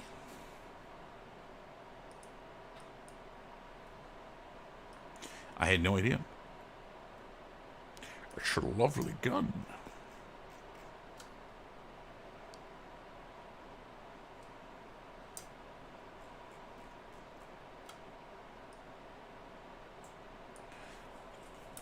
I bought my dad a wallet for Father's Day that is the 007 Goldfinger wallet, or Goldfinger edition of this wallet that I bought him.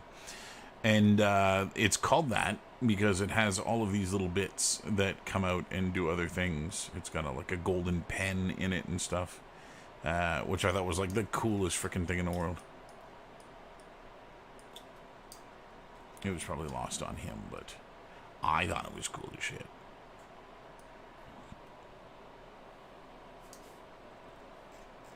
You could do a Nevada exterior, you fucker.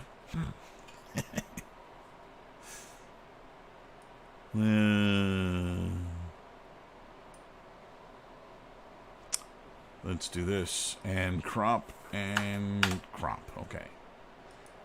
I have you now.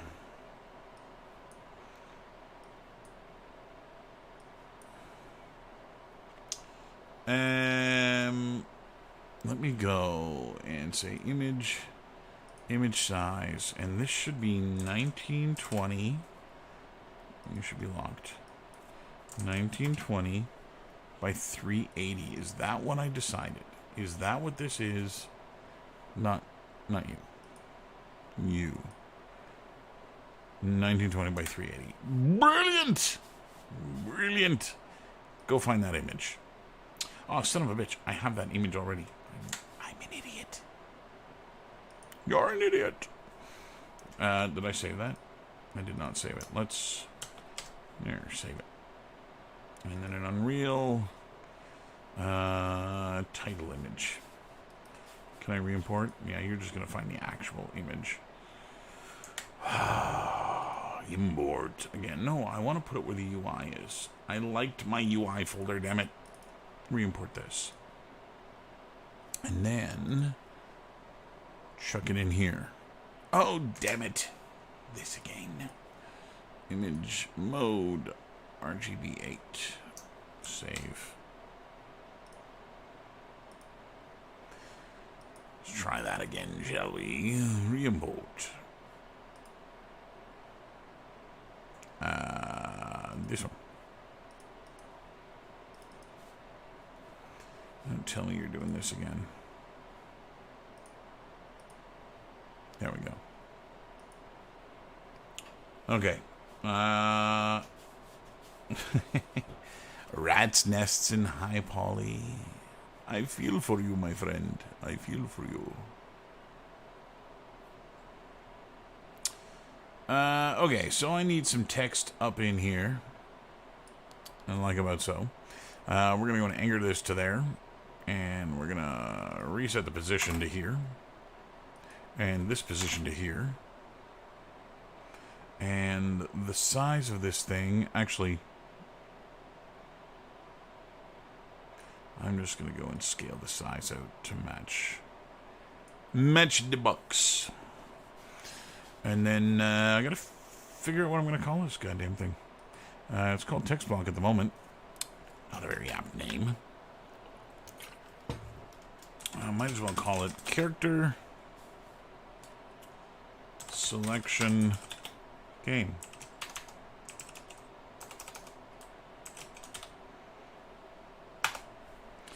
And then let's see what we can do about setting this up correctly. Let's center it. Let's find the scale. And woo, we can get quite big with it. Character selection game. That's a really bad name.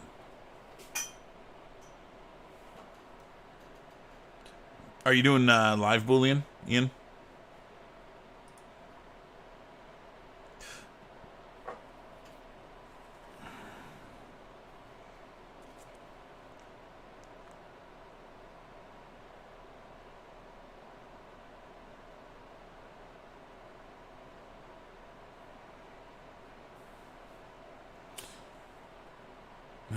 Let's move this. No. Let's move this up and move this down. And then I'm gonna go and tint. I gotta do something. I can't just leave it.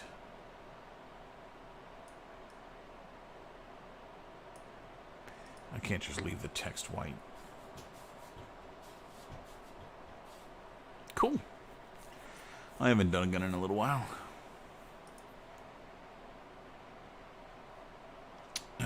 Shadow offset, strike brush, shadow color.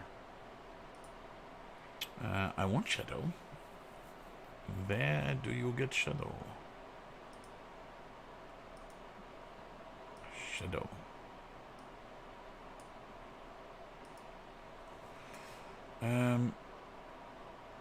000 alpha 1 justification outline settings. That's a little bit better.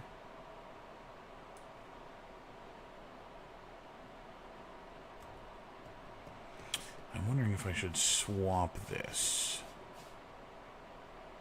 Make the outline color this color. And take the text color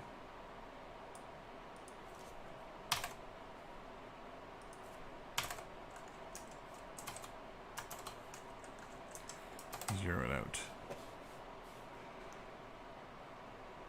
Well, that didn't do what it said it was going to do.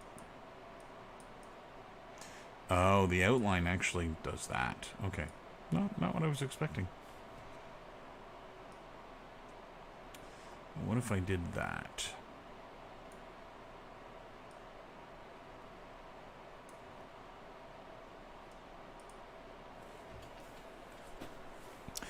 Yeah, I think I like that. Let's go save that. Let's give this a whirl. Bloop. Aha. My text is correct. The image is not. Let's go and save all. And try it again. Okay, so something is off with my image. Let's also make sure this is UI, this image, so I'm going to tell it to be so. In here, user interface, just make sure it doesn't try to LOD it. I mean, it's not base 4 anyway, so I won't get in. It won't generate any LODs, but it would be nice. I'm not sure why. I'm not sure why it's not rendering the way it's supposed to.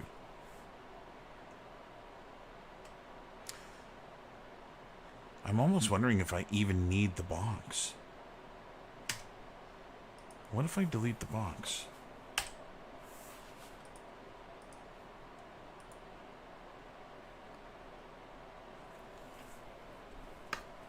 Ian? Opinion.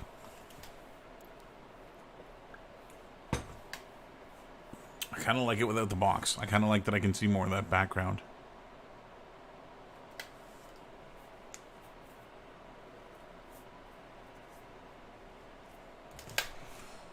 The very top character selection game. What's up, Bray? I didn't even know you left, dude. You didn't say that you left. You said, hey, dude, what's up? And then you were gone.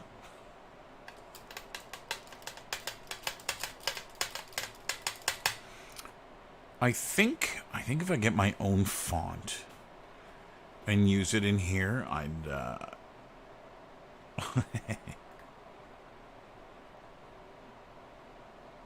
So the box that I had, let me escape out of this.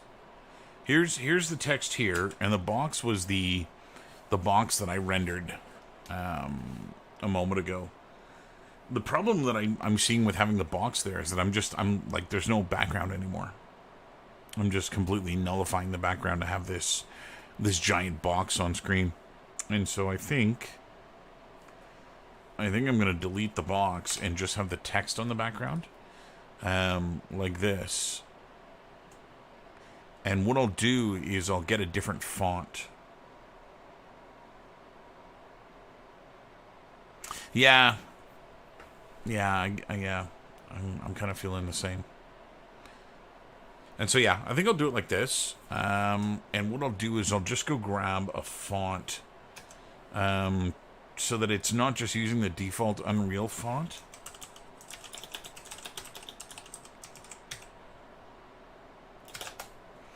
And we'll see.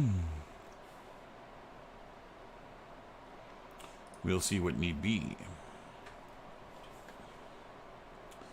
I'm going to figure out what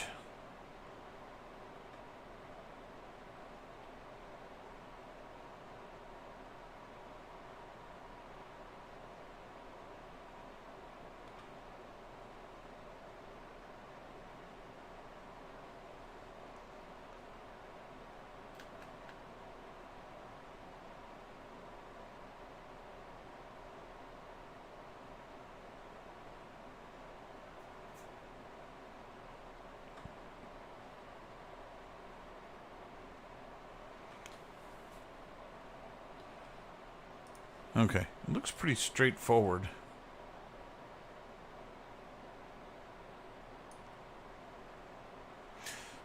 Okay, so the first thing I need is a font. So let's go to the fonts and find some free fonts. Poster King's not bad. What do we got under horror?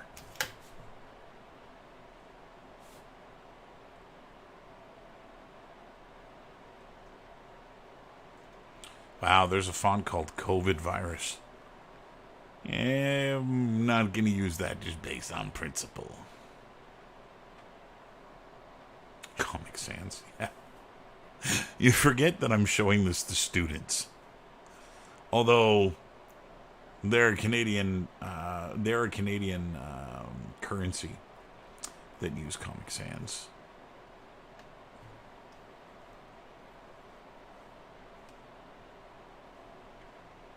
Let's go check the next page.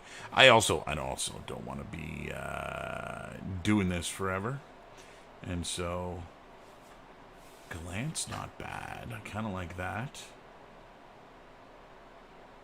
Now I'm going to be using whatever font I grab. I'm going to be using this for the whole thing, so I do want it to be, you know, relatively legible. I just don't want it to be any of the default fonts. I think that'll be very, very obvious.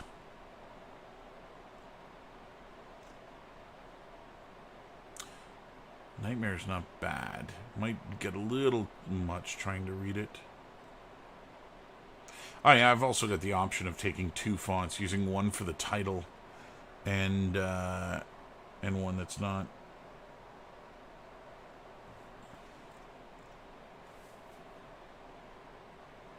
Can you imagine being that guy or girl who created Comic Sans, and like there are websites devoted to people hating the thing you made? Oh, so harsh.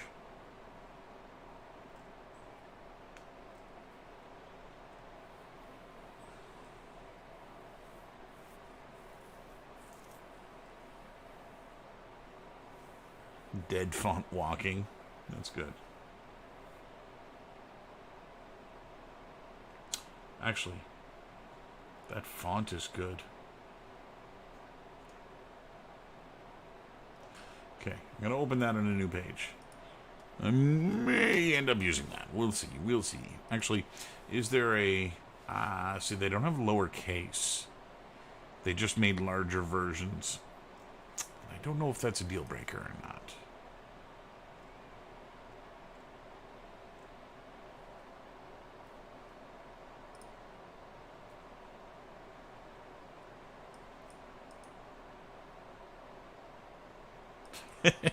You know what's funny, though? If you probably got a 5-minute lecture that he's just repeating what his instructors told him. I don't know that anybody actually really hates it. I think they're all just fucking told to hate it. I don't know.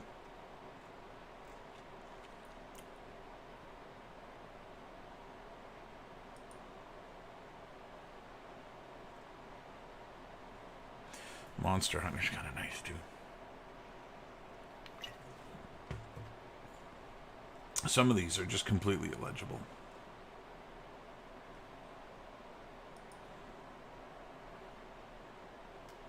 Shaun of the Dead. Okay. I'm most of what I see that I really like. I'm still just getting. It's repetition. You know, the dire wolf, the kind of chunky, you know, letters that are just off skew a little bit. Same thing with like Last Man on Earth. You know, what I like about Dead Font Walking and Last Man on Earth, like it's practically the same font. And so I'm just going to grab this one. I think I like it. Oh, you can preview what your text will say here.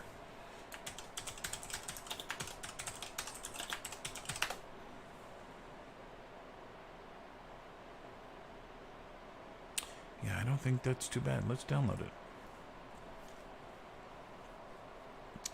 Okie dokie.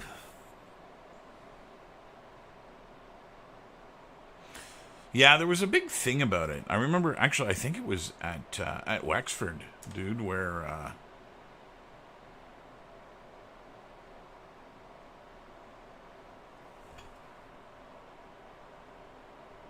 what the fuck?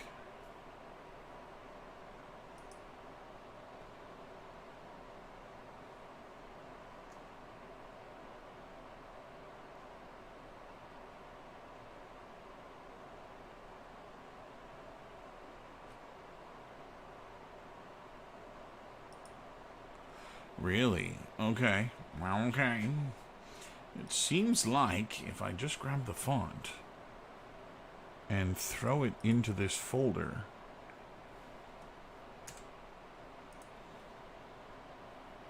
Now I can't fucking find anything.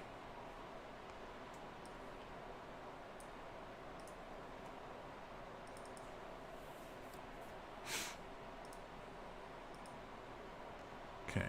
Drag this off here. And drag it in here. Would you like to create a new font asset using the imported font face as a default font? Yes. Okay. I believe I have me a new font. I'm guessing. So let's go back into the main menu and select my thing again here. And where is the font? Roboto? Dead font walking. There we go. Let's, I'm going to increase the size of the box. And increase the font size a little bit more. Let's compile that, go back to the main menu.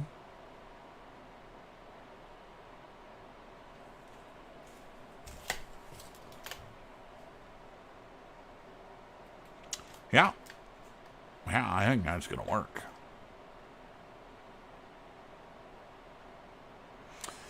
Okay, so I think I do want a second font in here for everything else. I like this as a title font and as the play button that'll appear in the bottom. Oh,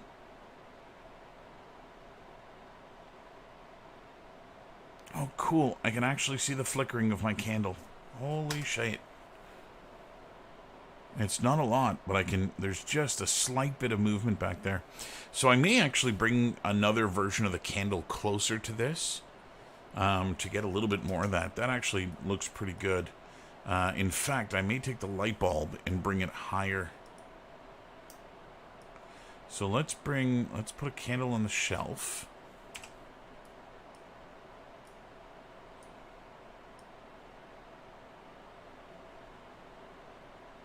Come on now. What? Where the hell's the shelf? There it is. So I'll put a couple of candles on the shelf here. Like that. And I'm happy with that one there.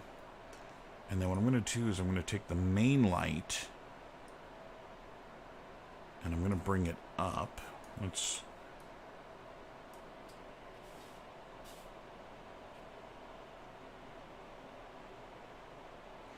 Later, pal.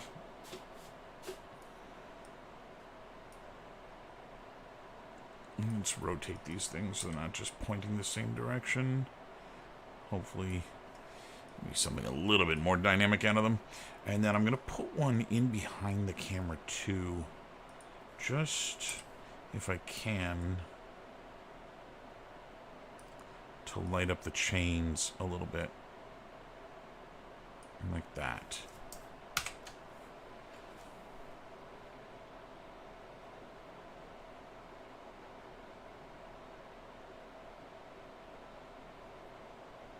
Okay, so that's better. I definitely like that I'm starting to pick up some of the chain here in the foreground. But they're all blinking in unison. So that needs to be corrected. So I need to get world position.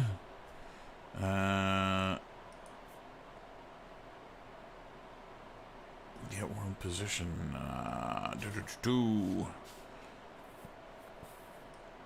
want the light. Get world.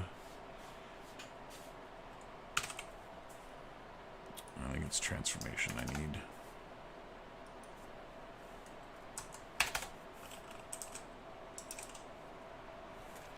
Get world transformation.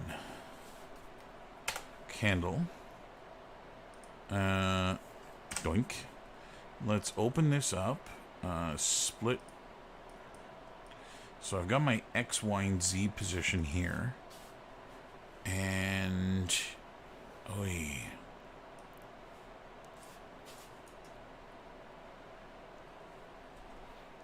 I think I just want... you know what? I might as well take all of them. Okay, let's split this. And I'm going to take... This is going to become a float. Times float. And I'll put this in here. And then what I'm going to do is I'm going to divide one by the next. And divide that by the next. And plug that. Let's multiply that. No. Frick off. Move this over here. Duplicate this. So I want to multiply this by this. And then multiply it by the value that I want. Here. Break this one. This. And let's set this to 2. And build. Let's go in here.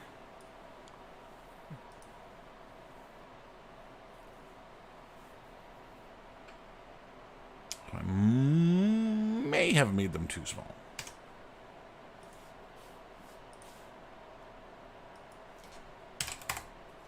Let's multiply that by 50. Yeah, I'm getting some color again. That's what I'm after.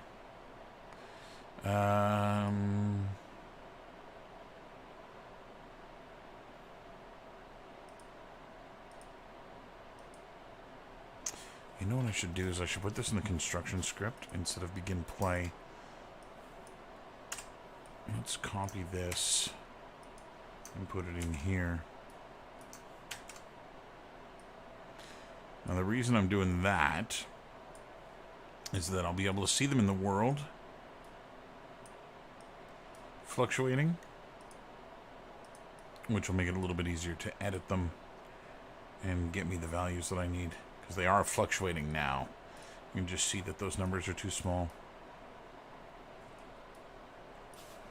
So maybe what I'll do, let's delete that. And let's just multiply this by the Z. Oh, fuck off.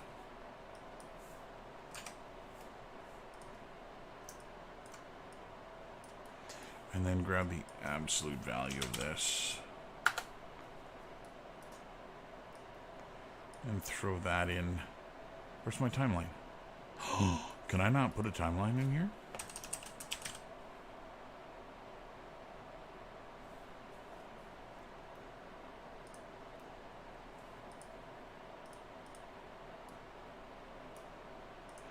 Timeline 0. Well, that's unfortunate. It means I can't do it in there.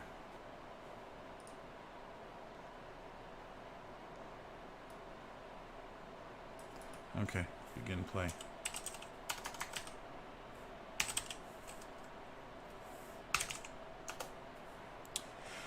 Son of a monkey's uncle. Okay, that means you're not going to work. Which is unfortunate.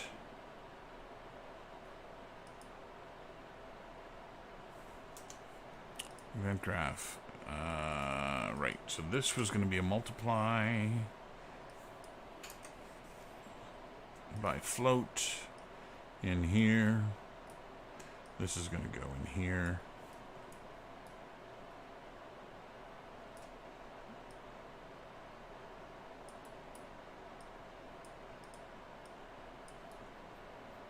And I want an absolute here. Holy typing. Typing of the dead. Let's throw this in here. Okay, 50. Let's crank it up. Might be a little bright.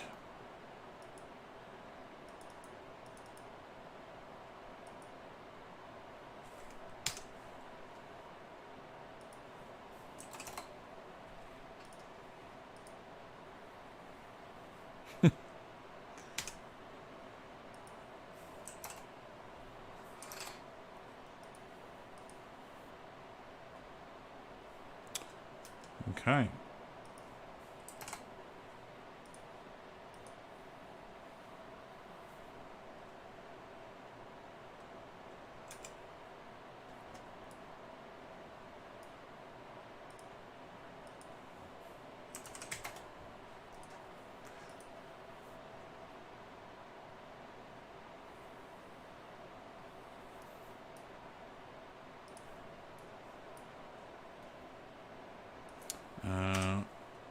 Let's try a frac instead.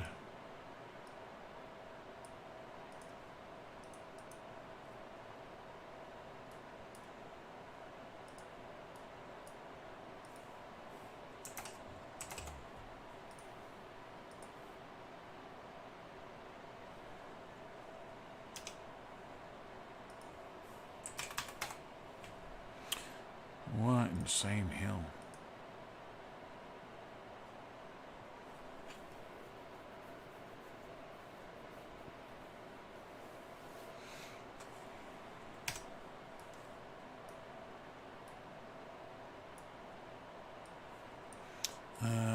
Is there noise that I can use in here? Perlin noise. Let's try and do this.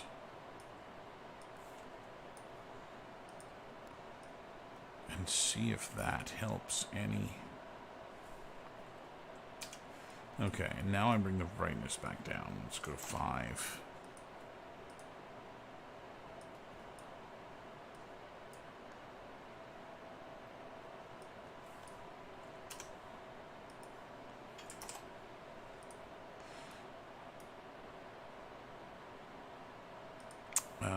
Let's do this.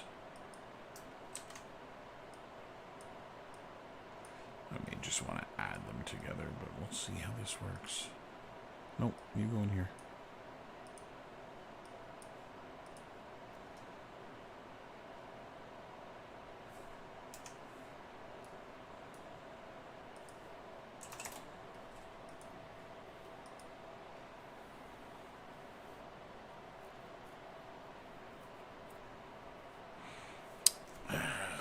The flashing's too quick. It doesn't read as a candle. And maybe what I should do is just put one here.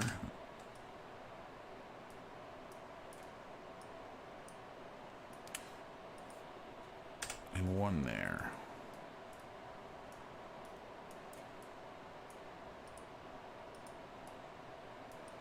And bring this up.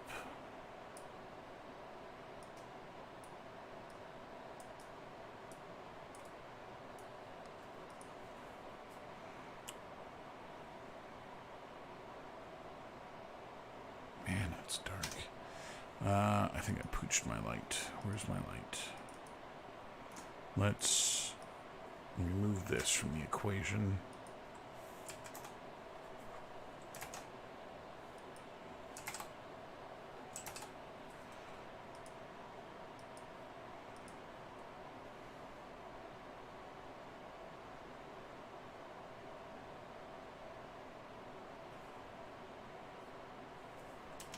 Okay, so I think what I'll do is I'll try and build into the material the offset. No, it's not a material, it's just the light. I can't make it here. Yeah, the color's easy enough to fix. It's the blinking. It's the fact that they are blinking at exactly the same rate that I want to avoid. I want, if I can, to just have them random. Which would be doing it based off an instance, or playing around with the world position to do that. If the intensity,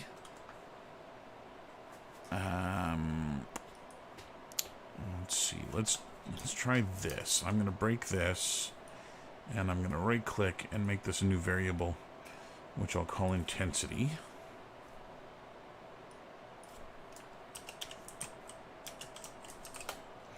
And we're going to compile. And then what we're going to do is we're going to set that variable here. What? Come back here. Set this here. Just in between. And so instead of going the direct route, we'll just go and set the variable here and then pull that variable when I use it here. And the reason that I would want to do this is that I can then allow instancing, instance editable, which means every instance should generate its own values.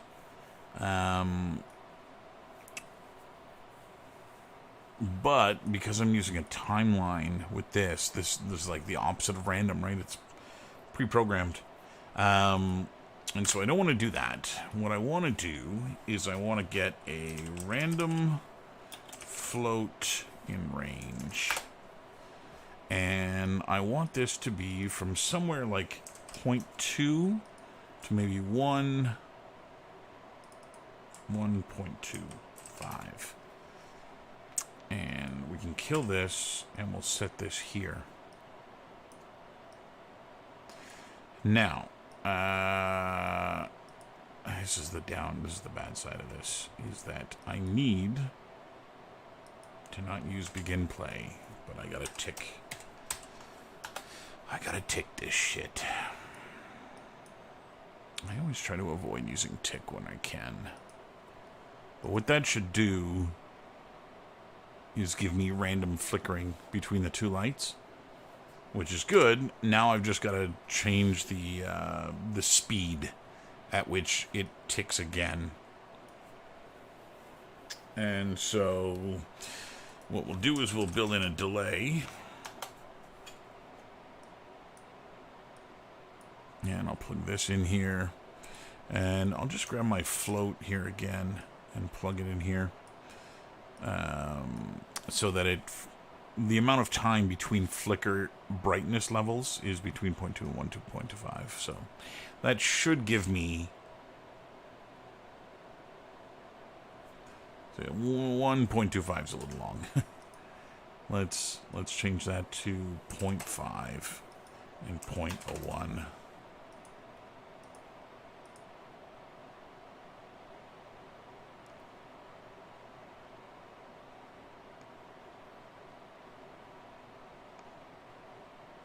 It's not too bad, but it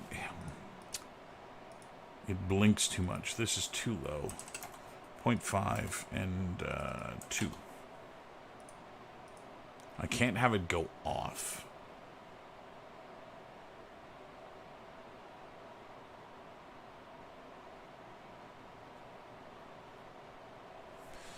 Okay, that's not bad, but I think if I lerp the values, I can do a better,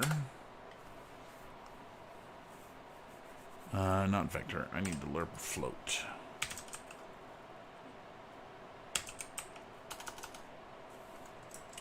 Lerp, float lerp.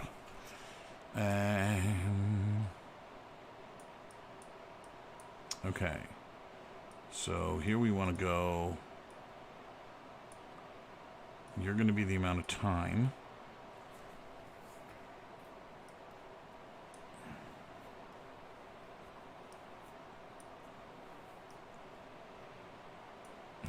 You're going to get in here. And we'll just pull these two values like this.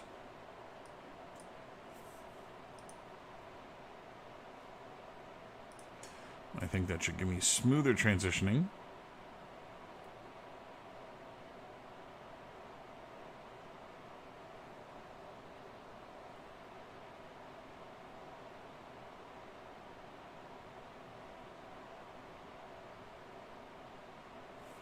I think even 0.5 is too long. Oh, I've got it. I changed the wrong one. 0.5 should go in here. That's why. Now it should appear to flicker.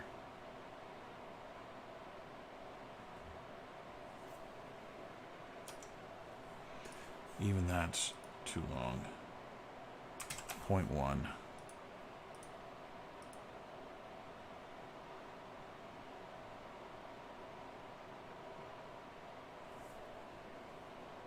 Okay, better.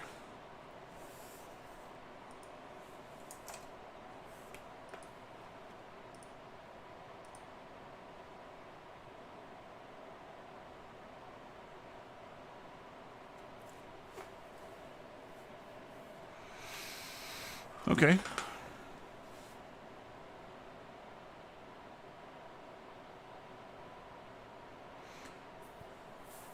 I did lose a lot of the light in the room by bringing that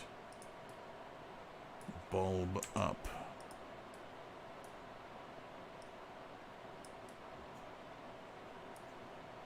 Let's put it here, rebuild the lighting.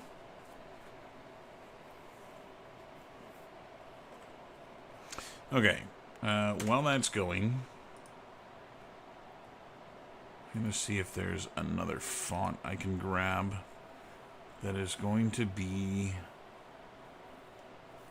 Do you have lowercase?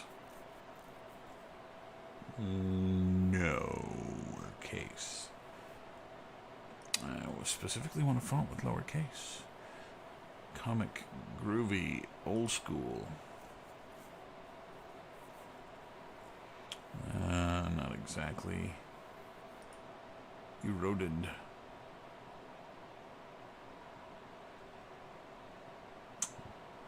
These aren't bad, but I feel like they're all going to be just uppercase. Like nobody ever does. These are going to be scale.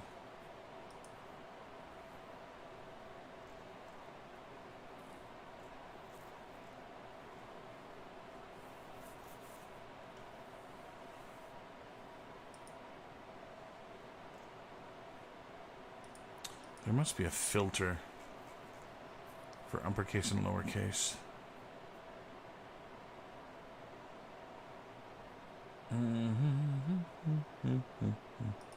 More options. Nope. And again, I do like... Oh, that one's got some. I'll take it. Okay. So I'm going to throw this. Yeah, close. I don't need none of these fonts no more. Oh, that finished rather quickly.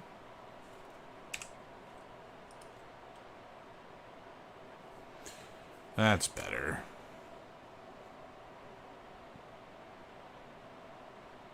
I'm not sure that the chain is what needs to be really big in the foreground.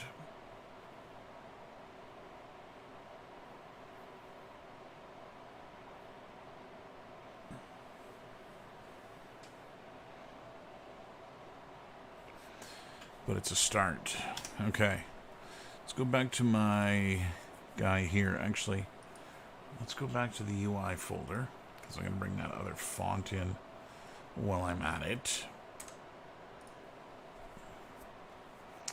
Where did I put the font? I know I had it open here a second ago. There you are. Bring the font in here. Bring the font out of here. And yes, I would like a new font. That one's called Ash. So, name, we're going to switch the font type to Ash.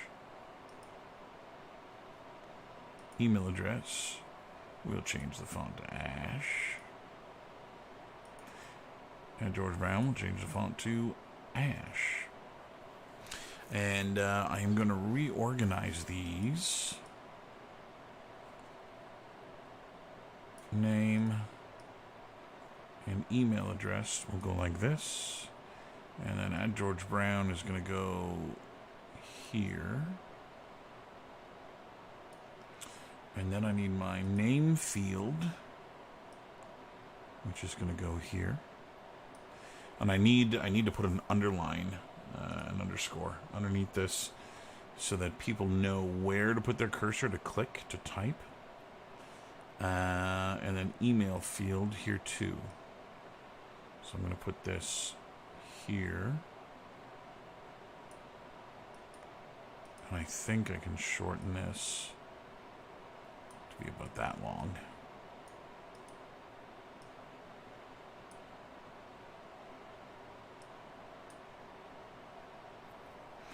And then I'm going to justify this to the right. That works.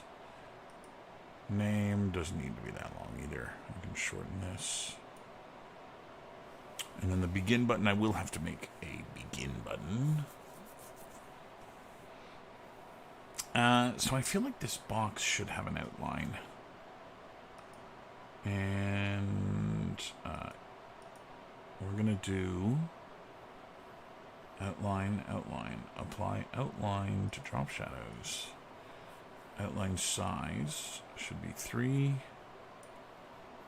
Outline color. We're going to go and borrow it. Find the thickest part here I can click on. From there,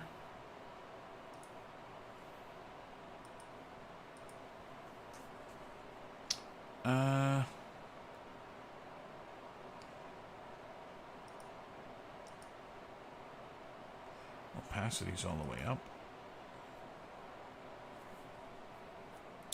Okay, so that's not quite going to do what I wanted to do.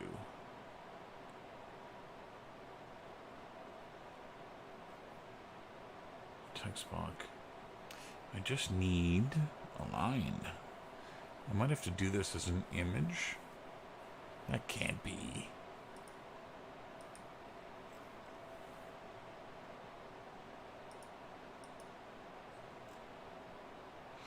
Ooh, I like the sound of that. A circular throbber. Not what I want, though.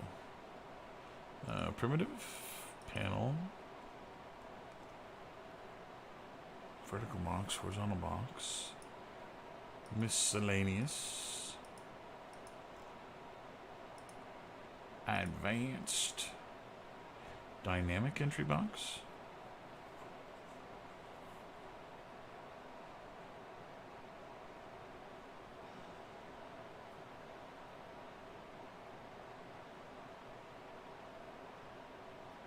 Put key, window title bar, nothing user created. Synth.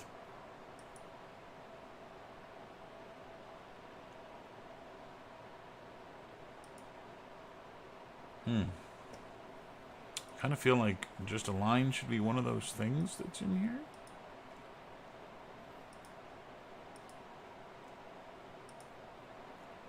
Panel, canvas panel, grid panel, horizontal box, overlay, safe zone, scale box, scroll box.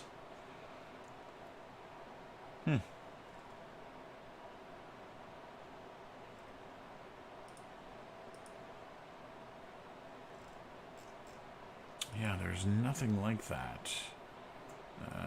Name field.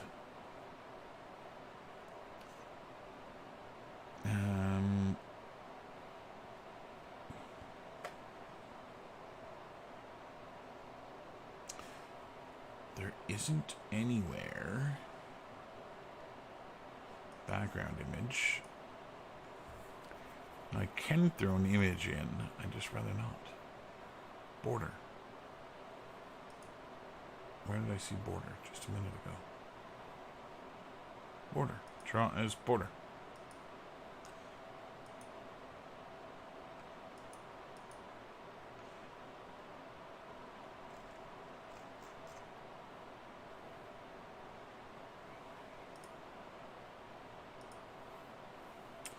Name should be a name.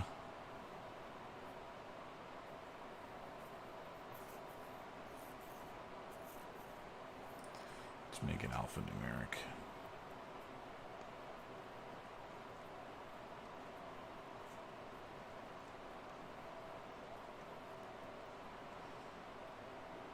Okay, why the hell can't I put either a box around this or...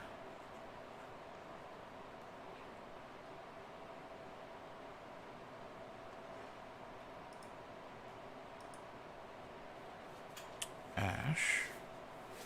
24 is the right font. Outline is going to outline whatever gets written.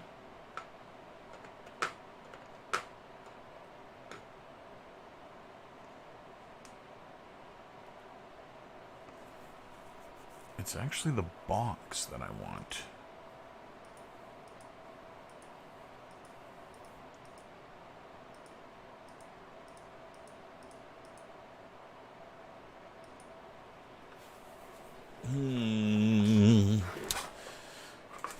I could have sworn there was just an option that did this.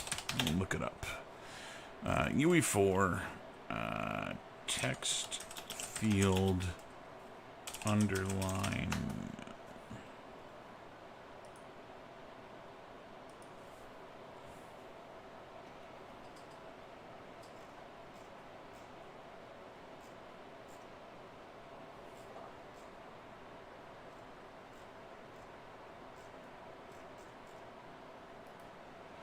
Not what I wanted. Okay, so it looks like I may just have to add an empty box and do it that way. So I'm going to grab a border, and we're going to try and line this up here.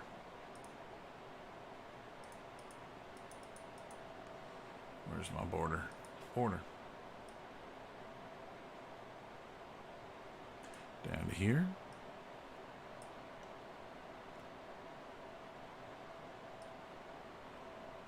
Down to here. Okay.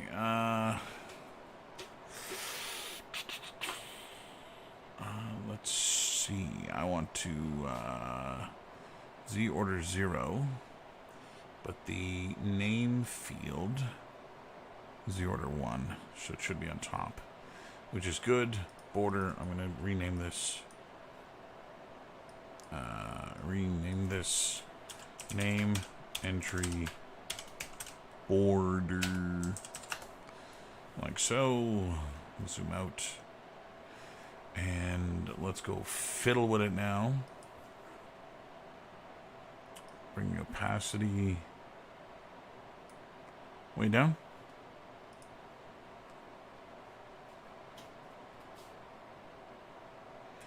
Appearance, bring this way down.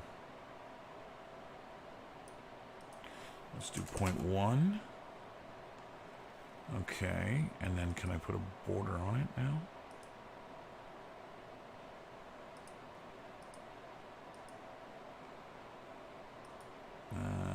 Accessibility, behavior.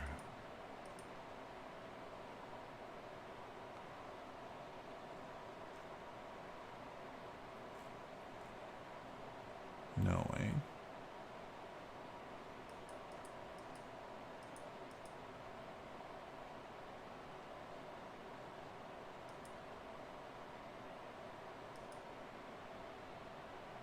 Okay, there's border. Let's bring the opacity back up.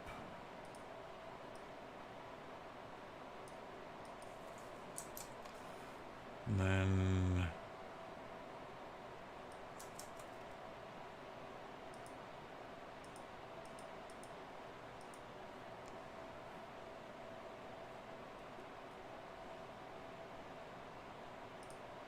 name entry border.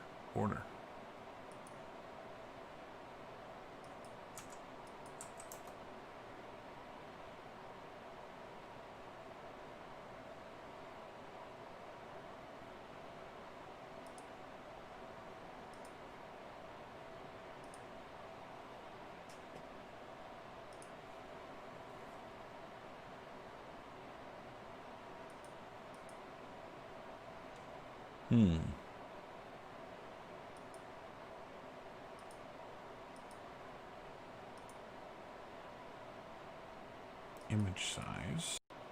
Border. What the fuck, man?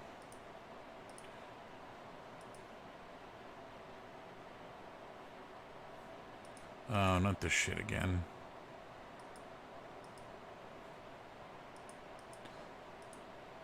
Yeah, okay. Unreal has encountered an error and is going to need to be drop kicked in the teeth.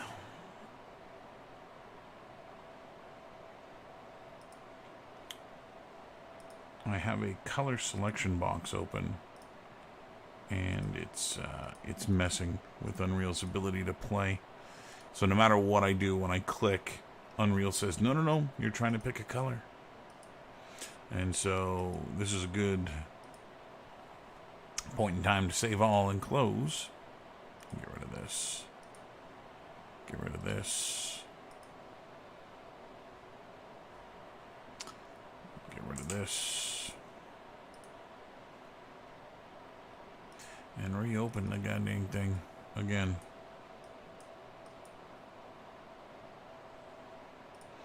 And see how it goes.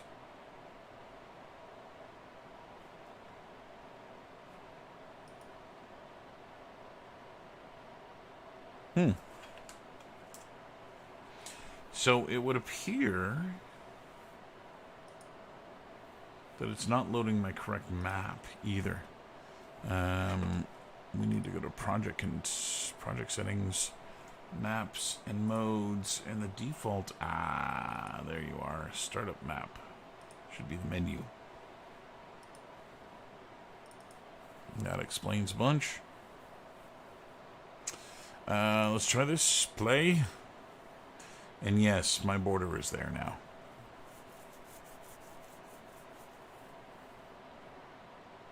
Okay, so it is working. Huzzah. I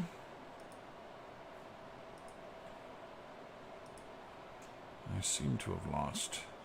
Here we are. Let's go back into my widgets. Main menu widget, and continue plugging away on this. So the name entry box, I've got 1 here. So let's bring this up to 6. And compile and play. That is not the right number. And that's color. What's the margin? I don't care about that. Oh, maybe it's this one. Let's try that. Compile. Play. That's still not 6 pixels. Full screen. I mean, I can see it there. Full screen.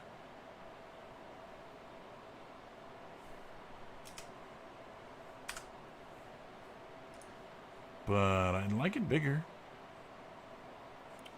Wouldn't you like it bigger? Where the hell is it now? Draws a border.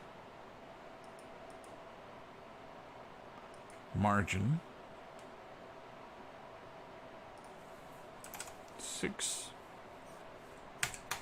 I cannot 6.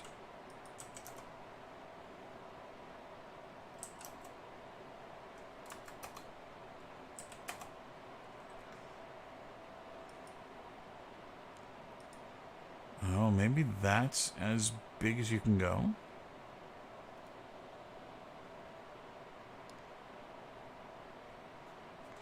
That might be as big as you can go.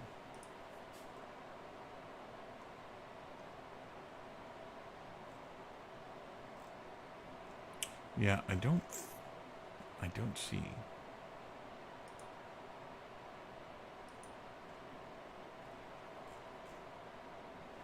I don't see anywhere to do that. Okay, so we're going to take this and duplicate it.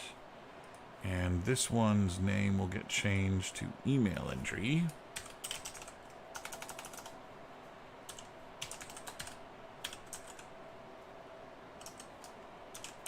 Border. we shall move this down here, like so. We'll put this here. Try and line this up a little bit better. Let's line this up there. You know what I should do? Let's try and use the actual grid. Okay. This will go here. No, this will go here. Oop.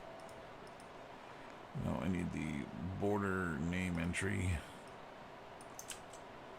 Border name entry.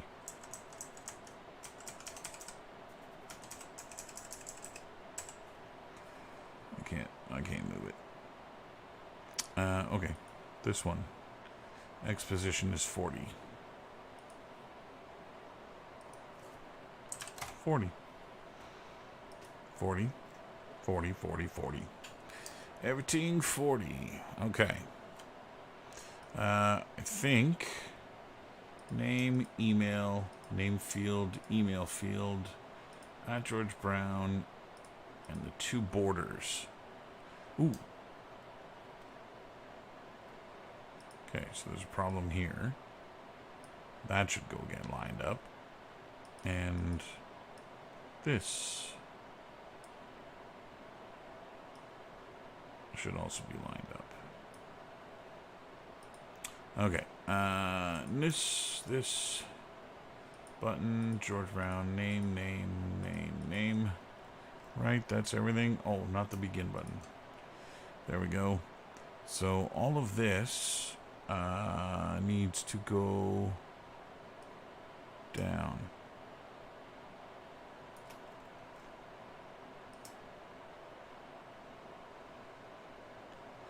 I'll put it here.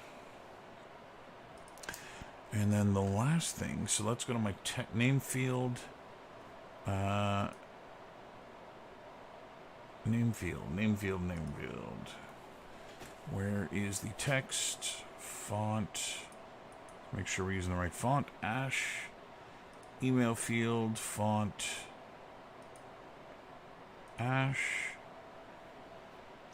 All of that's good. I'm going to change the email field and name field color. Outline size 0. I don't want an outline. Actually, let's give it an outline of 3. Outline color. I'm going to have to go pick that color. I can't set this here.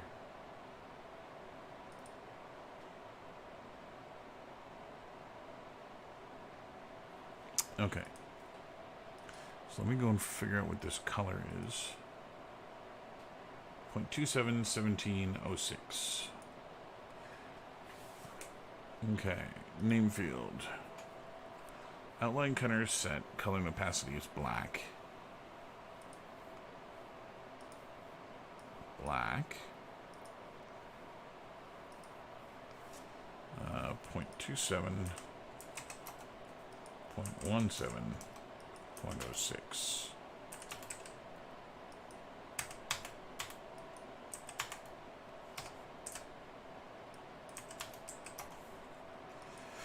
Okie doke. Save this. Play. There we go.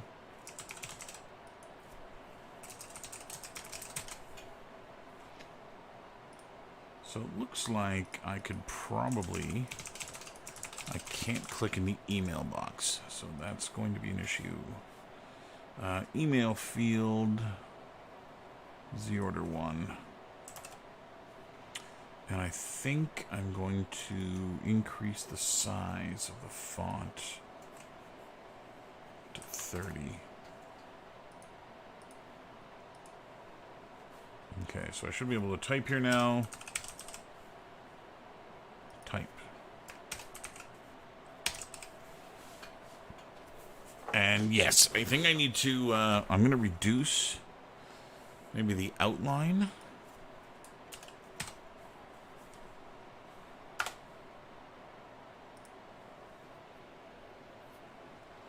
And then we'll have to do something with this too here.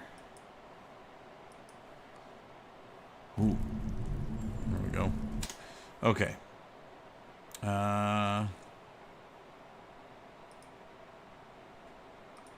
8. Well, I'm not even in that world right now. We'll go visit that one in a moment. Okay. So far, so good. I think I'm going to want to have it fade out and fade in. So this is not going to be a button as such. I think what I would rather have this do,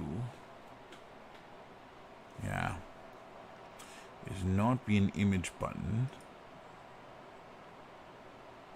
Style? Reset. Well, that's not fucking useful. Undo.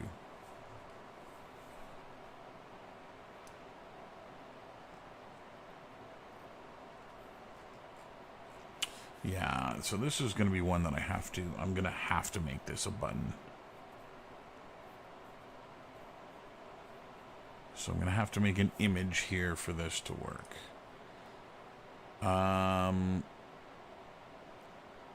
Okay, so what happens if I use my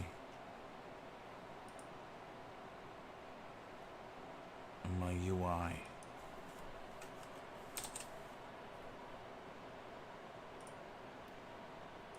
So let me grab this and plug it in here.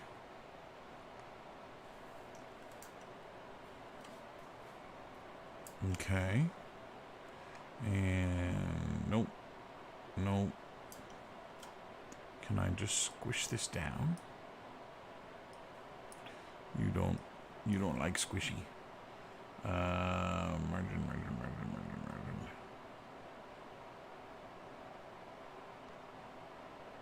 Image size. Okay, so I can do it this way.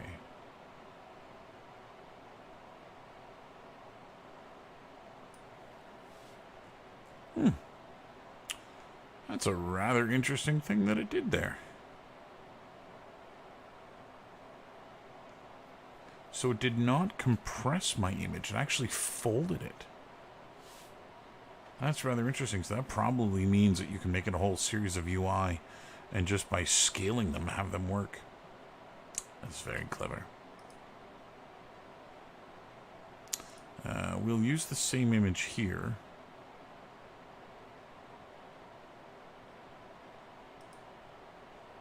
Actually, I'm going to get rid of the image over hovered. And I'm going to add text to this guy. We'll put it about here. Put it in the middle. Increase the size.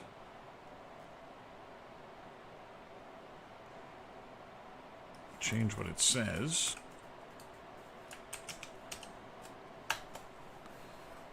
Change its font.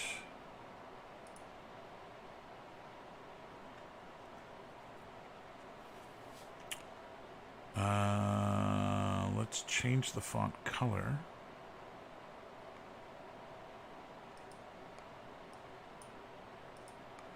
And give it an outline.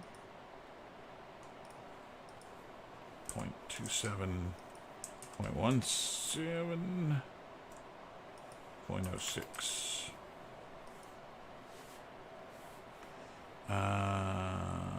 Outline color, opacity.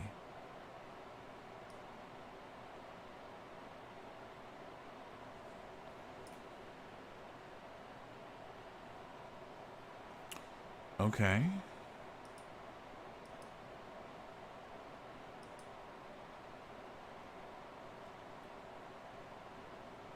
Appearance, color and opacity, font, strength, justification. Where was... Right, that's just the font. It's this guy. This is the one that has the hovered. Yeah, you shouldn't be there either.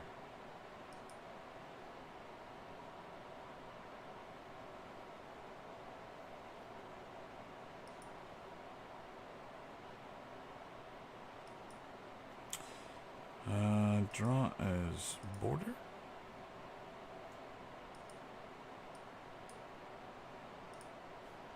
Let's see what this does. Okay, so play shouldn't be visible either.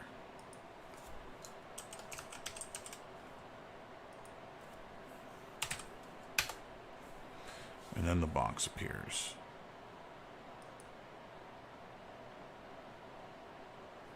So I'm definitely going to have to do a fade to black, as it takes a moment for it to load. Which is fine. I'm okay with loading. I'm going to put my camera back here. Okay, so where's my event graph? Text entered, text entered. Event tick. Set visibility of the begin button. And not just the begin button. I want the play button as well. This guy.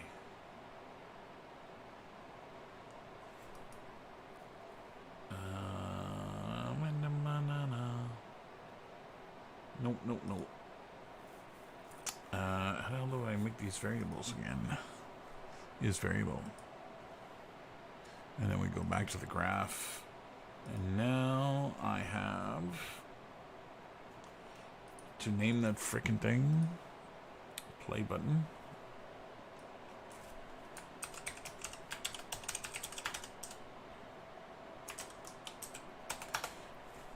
Okay, play button text. Go back to the graph. I should now have play button text. Set visible. Get. You're not going to let me do both, I assume. No, you will. And so that should work. If I do this, and then go back to this, and grab that, and do a search here for visible. Hidden. Do that, and now no play button doesn't appear until you enter your name, enter some form of email address, and now the play button appears, which I can click on. Right. So there's that. So the button is only in the top left, which is going to cause issues. This guy.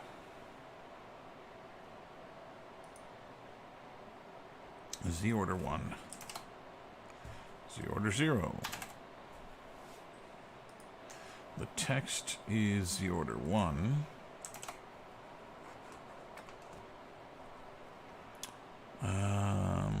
But I don't want that.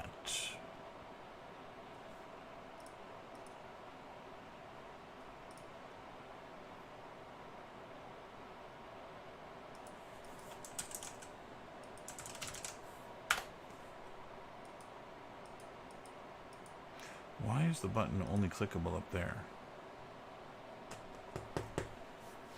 I may have broken my buttons. Okay. Why do you... What is that? That was why I had a hovered image. Okay.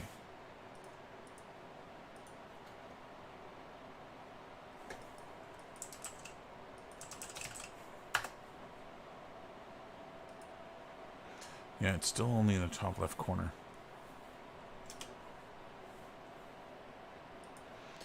Something is not good.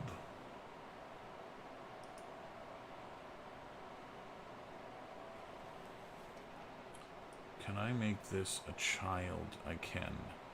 So that's what I'm going to do. Put the text as a child of the begin button.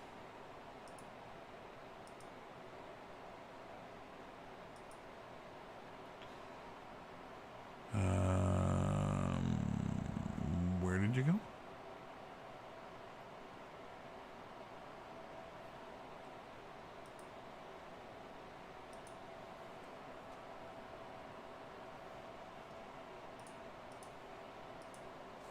That's new. I ain't never seen it do that before.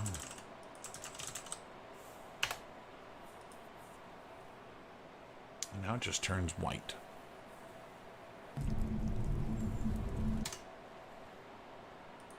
So, okay. Maybe what we're going to do is take the button, remove the image, draw as a border. Well, that's lovely. Remove that. And there is part of the issue. I cannot scale. I can scale. Okay. Draw as border.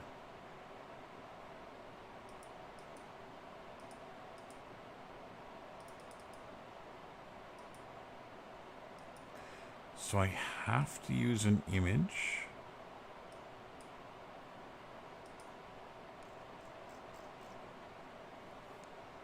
That is peculiar.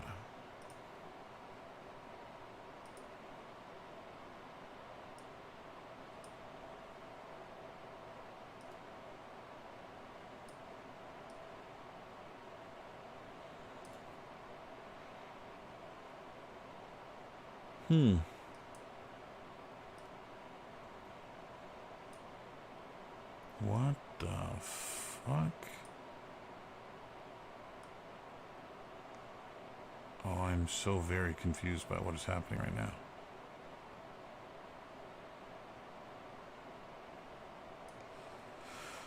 Okay.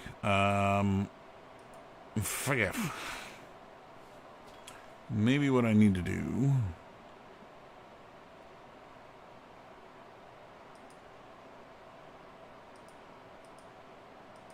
Draw this as a box. I don't want a picture on the box. I just want color.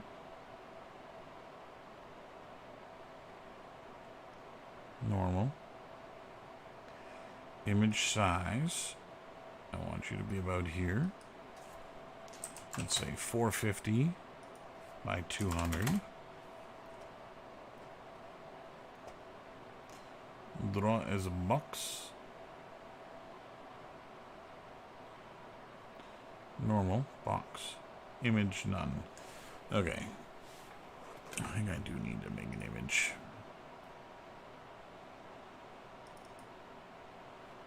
Well, yeah, I know you're not there anymore.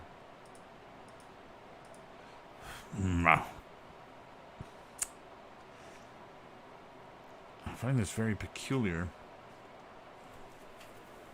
that the text interferes with the button, making me have to do the text elsewhere, which doesn't make a lot of sense.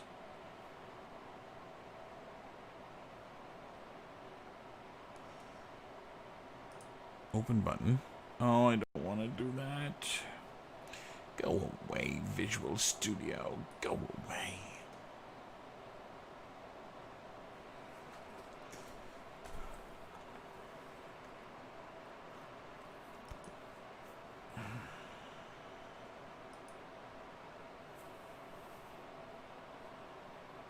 Draws a border. Now, why these ones? Oh, because this is a button. None. Draws none. Z order 1. Okay, hovered. Draws none. Pressed. Draws none. And disabled. Draws none. Okay. Compile that. Now, I should be able to put text underneath it.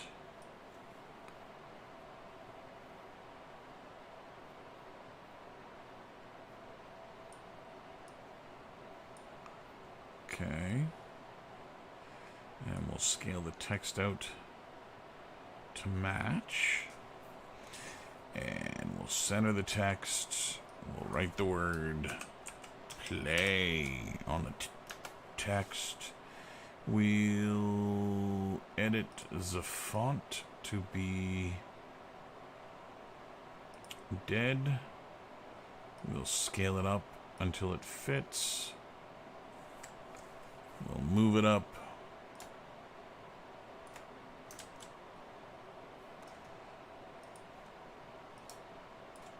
God damn it.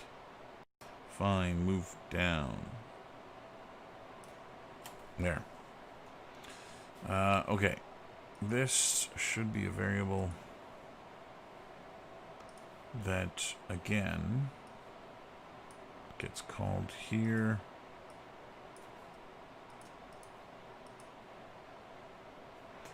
Okay, I don't want the fucking play button visible. Why are you visible? Oh, I gotta tell it to be invisible. So play.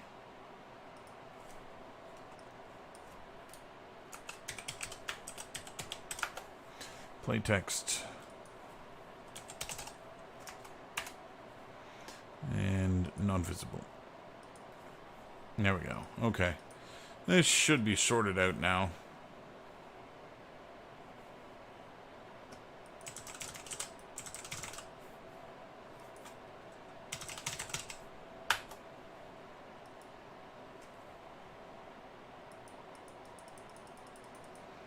Okay, so the order on which I'm drawing, begin button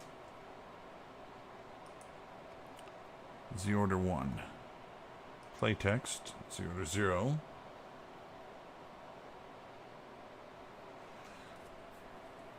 does not resetting the X form affect the UV mapping? Okay, so it really matters. There are a lot of things that UVs do that if you aren't really paying attention, it can really screw with your model. So for instance, if you were going to be using a particle system to generate particles on the surface of your mesh, the tangents for those particles get called from the UVs. And so how you place your UVs then really matters. And that can be tied directly to transformation as well, right? If your model is scaled in any direction. Always best to reset the transformations on everything, just to be safe.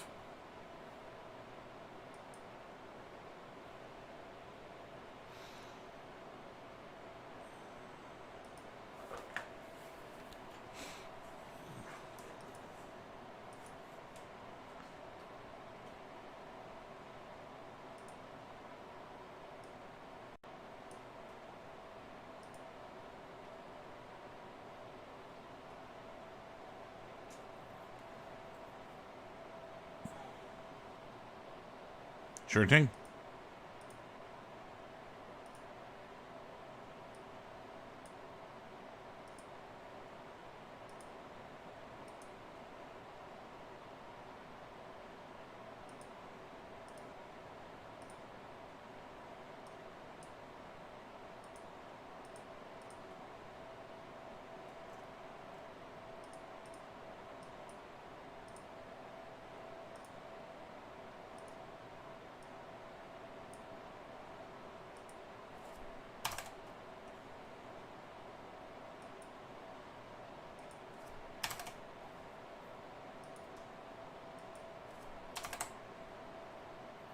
Every freaking one of these things. There we go. Okay, this should be it.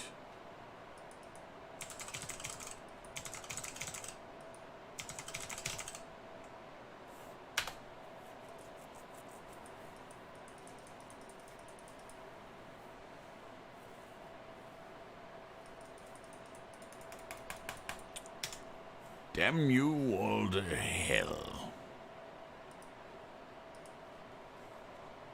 Okay, so the button is the order 1.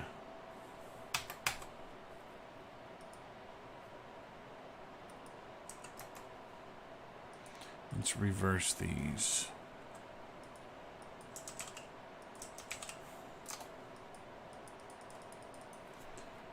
Frig off. I can't click on something invisible.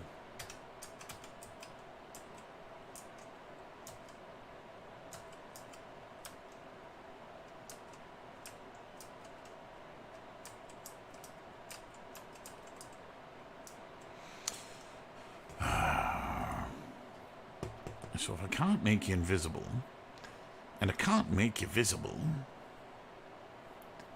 what the fuck?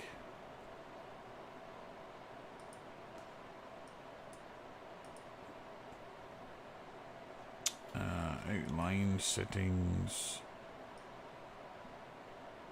3. Outline color. 27. 17.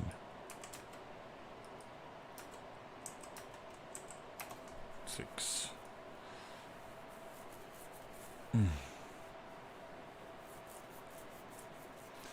Button.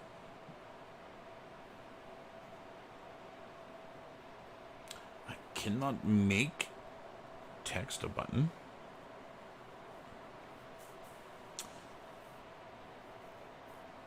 Yeah, it's scan data, Christian. It's one of them there.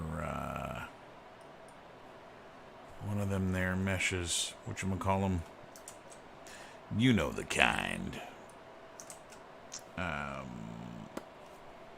The mega scans.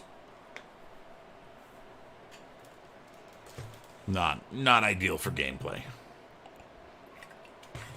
But for throwing them right in front of the camera to frame your shot, not so bad, not so bad. Okay, so my button doesn't work when it's invisible. My button doesn't work when there's something in front of it. Are you telling me I've got to put like 0.1 on my button? I'll have to do it on hovered too. 0.1 and box color 0.1 here. Okay. Does that work? Text, enter. Why can't I click the goddamn... Oh, no, it's doing the frickin' corner thing again. Oh, I bet you this is a scaling issue. Yes, you frickin' dolt. Dum. 450 by 200. Because you're an idiot. I made the buttons different sizes when you mouse over them.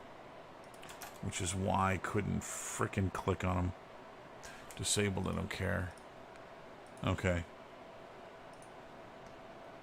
Sometimes, man, it is the simplest of little frickin' things that goes wrong. Okay. So now I can't click shit. Let's see if this is a layer issue again. So text to play. Where's my layer? Z order 0. And the begin button, Z order 1. I should put it in front. Enter some text, and click. And survey says we're in. Okay, so that's good. Before I lose my freaking mind, save it all. Okay, I got an error in the editor, which I'm going to go fix right now. I know what the editor is, what the error is. The error, let's close this. Maps. Cabin in the woods. Let's save all here.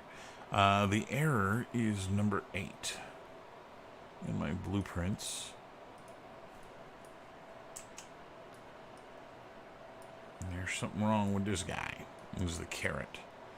And the carrot's mesh has got physics applied to it. It does not. Wow, what the hell?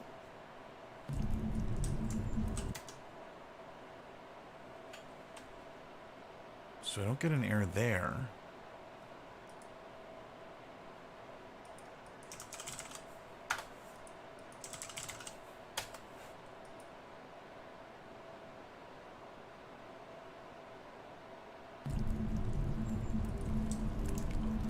Okay, I can walk around. Is the carrot here? I can see the carrot. I can pick up the carrot.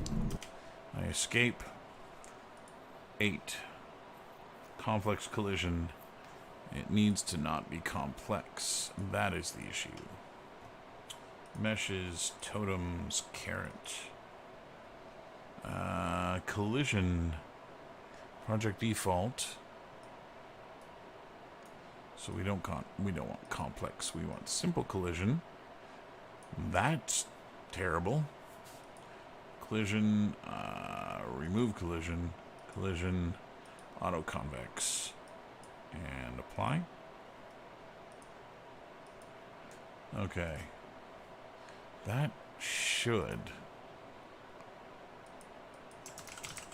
So I'm going to need some kind of audio for the menu as well. As well as it fading to black or something when I click that button.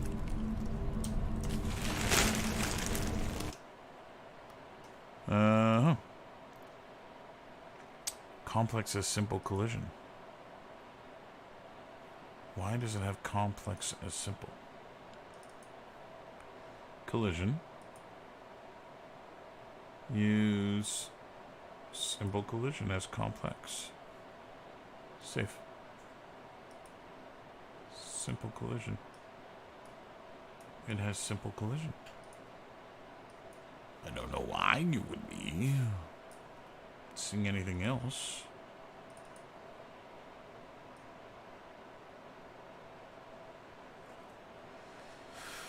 I'm actually at the point where I get lost in my little world here.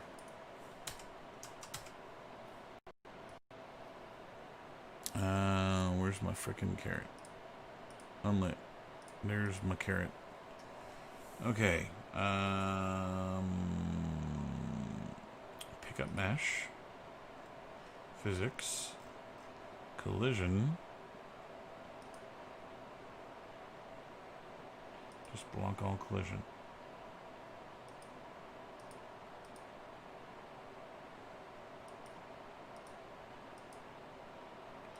Default.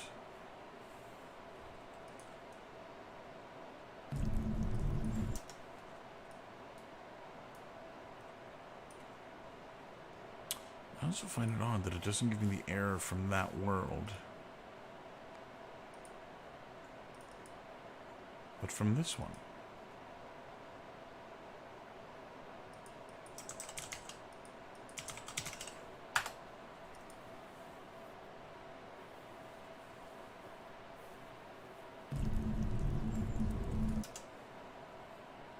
Yeah. Trying to simulate physics on Cabin in the Woods map, Child Master 8. That's 8. Also, why are you trying to simulate physics? Pick up mesh. Physics are off. I don't want physics. Let me try and edit my blueprint. This is the base blueprint, child. Let's grab the mesh, pick up mesh, and don't simulate physics.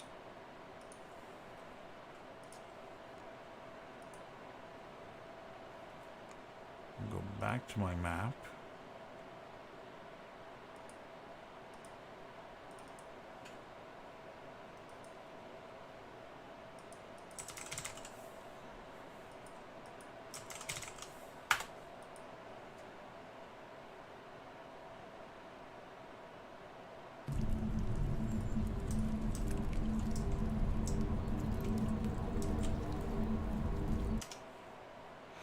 Et voila, no more error. Okay.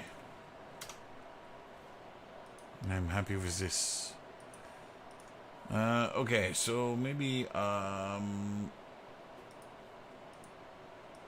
we learn how to do the fade out, and then that'll be it. At least for this menu. Let me make sure I've saved all here again.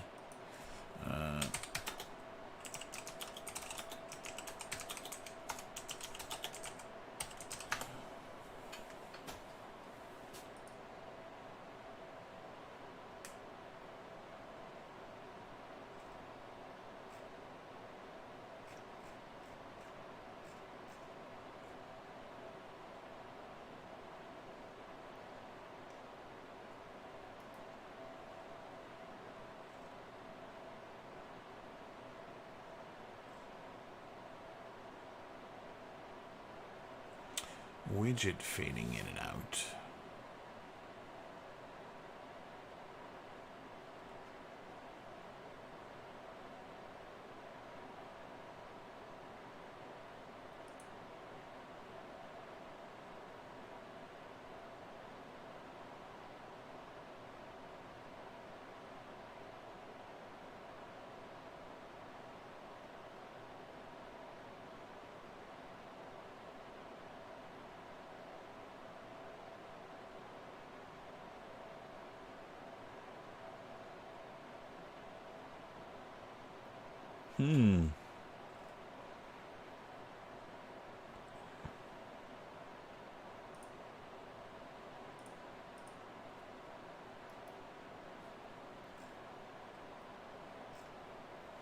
Okay, so there's not a fantastic way to do this, which means I may be going all hacky here again.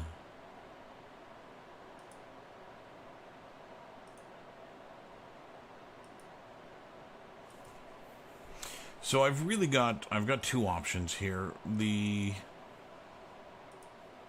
options ahead of me are to create a cinematic for this. Well, that's a cool shot from inside the furnace. To create a cinematic for this little tiny room, and the cinematic would have a fade in and fade out. And what happens is that when you click the play button, it plays the cinematic, thus fading in and fading out the thing that you want. And likewise, my other map would also have a cinematic that plays when the map loads. That would be doing the fading in and fading out here. So I might do this as another level that loads before this one, and while the cinematic's playing, I'll have it load this level, which I think would do. I don't need that guy. What I wanted to do, and so yeah, that's also going to be too much work for tonight. I'm not going to start this without being able to finish it. So I think that's what I'll do tomorrow, is get that menu system to go. So, and I got to figure out what I'm going to do audio-wise. If you guys have any ideas in terms of audio for the menu, I am all frickin' ears. Because right now, I haven't got a frickin' clue as to what I'm going to do with the audio for the menu. Right now, my mind is just thinking that I might reuse the audio that's in the basement, but then it would just be a lot of repetition. That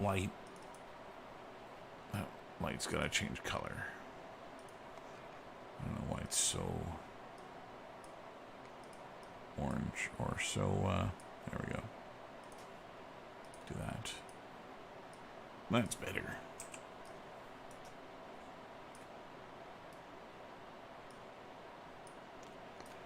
Let's do a light build here. Yeah, I don't know about ambient or not. There needs to be something playing in the background. And so, I don't know what. You know, the ambient audio that I have right now is meant to be the sound of being in the basement. And while I've still got a lot of the basement stuff in the menu, I don't know that I really want to use that same audio. And so something, I don't know, something creepy, something off-putting. I haven't decided what. But yeah, I need something. The furnace isn't a bad idea, but the furnace that I'm using is an old coal furnace, and so it would just kind of be the sound of fire.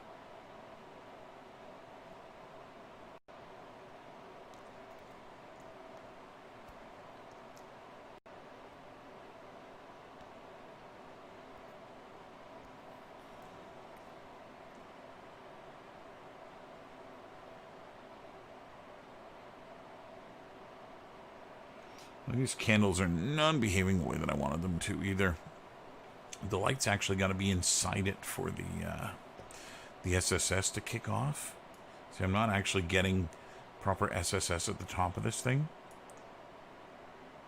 which I should be. And I don't know why I'm not. It's definitely getting to the point where the lighting is starting to ramp up in complexity.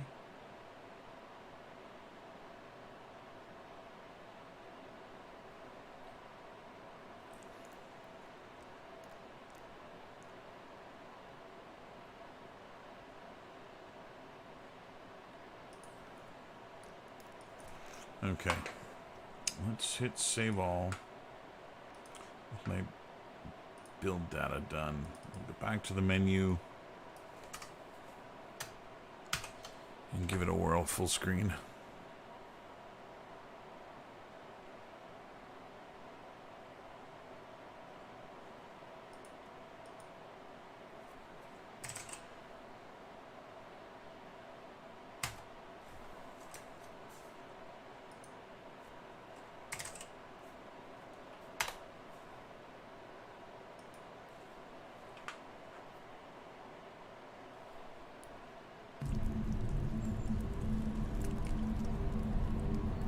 Oh, wow.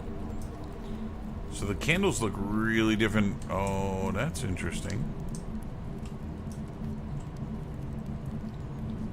The candles look really interesting from afar. It's not until you get up close to them that things don't make a lot of sense. So what the fuck is that? See, here I can actually see the SSS.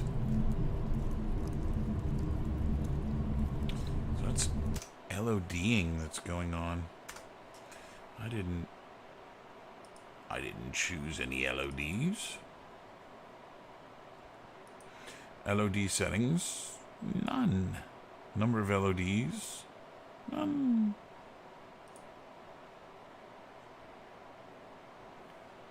Why are you LODing?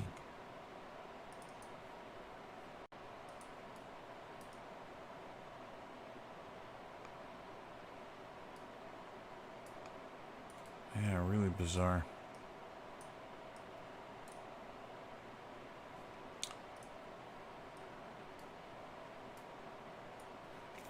I have a funny feeling my material is wrong on the candle.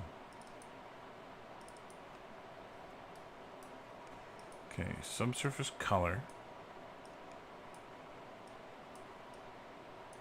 Let's preview the subsurface color. Let's grab my mesh. This one. And use it here. It is. I've got the subsurface backwards. Well, why the hell did I do that? I did. I inverted my subsurface scattering. Well, that's freaking stupid.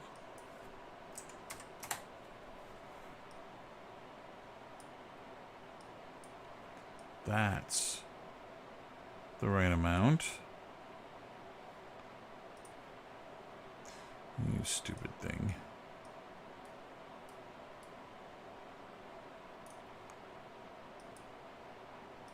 So I can close this. Let's go back into the world.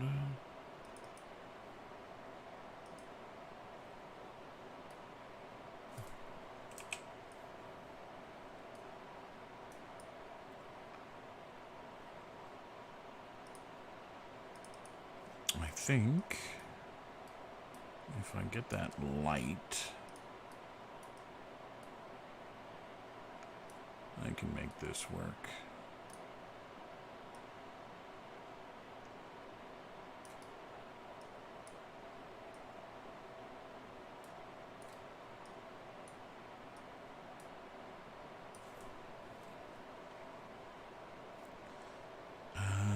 Let me see shadows. I'm going to turn shadows off on this light. And then I'm going to duplicate it. And I'm going to move the duplicate up.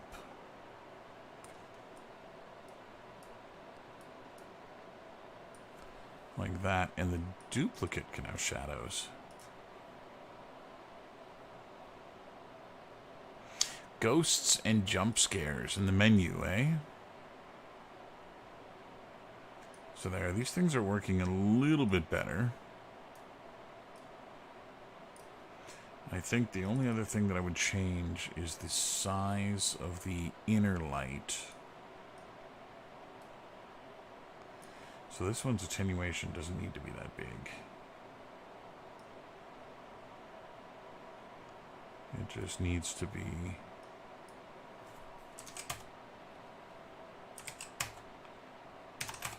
just big enough to encompass the candle. Might be able to bring this down too. And then source radius. I'm going to bring this up.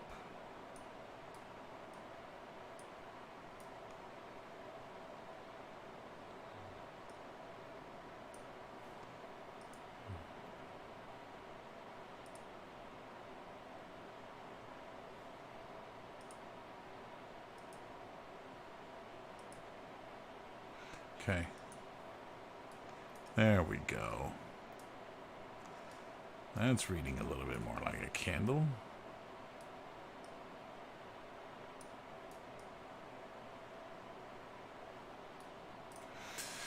I know my wife's a little jealous about the kids getting their voices in here, and so she's trying to think of something creepy to do that I can use her in some way in here. Yeah, just gonna watch me a good couple of ghost movies.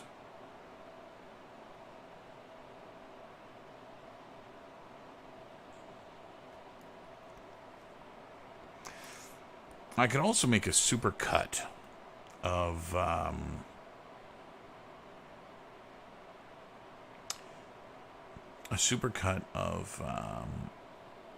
some of the sound effects from some of the movie villains. Something from Friday the 13th and Nightmare on Elm Street and Halloween and, you know, so on and so on. I don't know.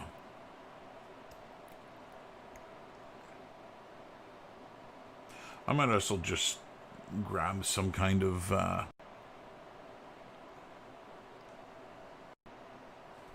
see if I can find anything on YouTube that is open.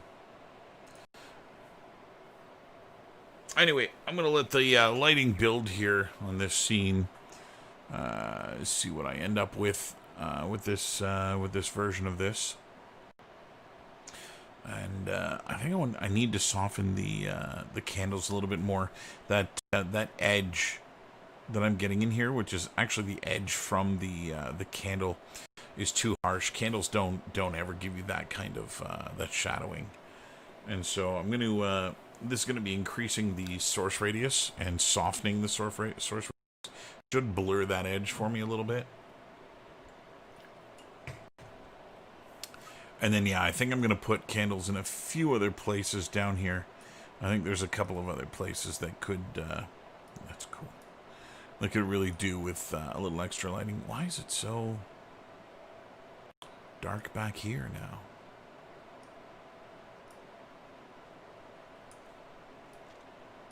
I think the whole of the basement got darker.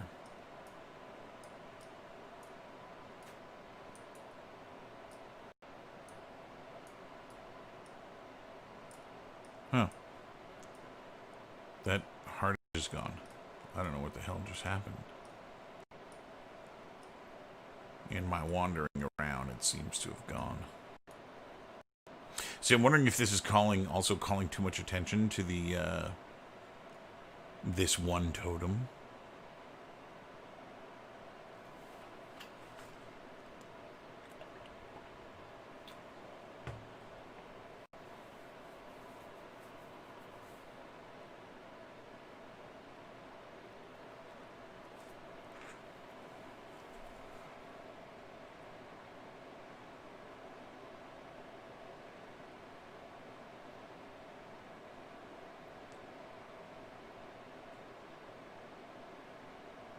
Okay.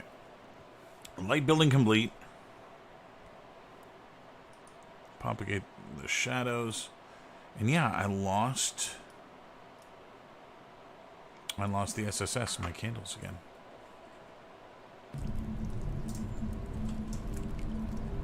It got a little brighter over here, but not enough. Whoa.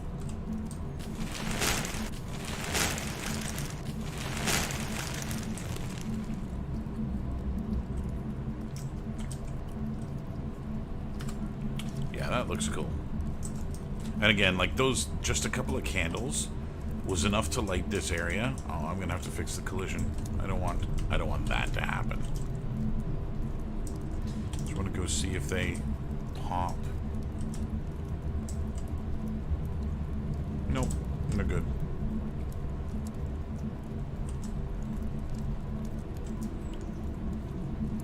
There's something laggy right there.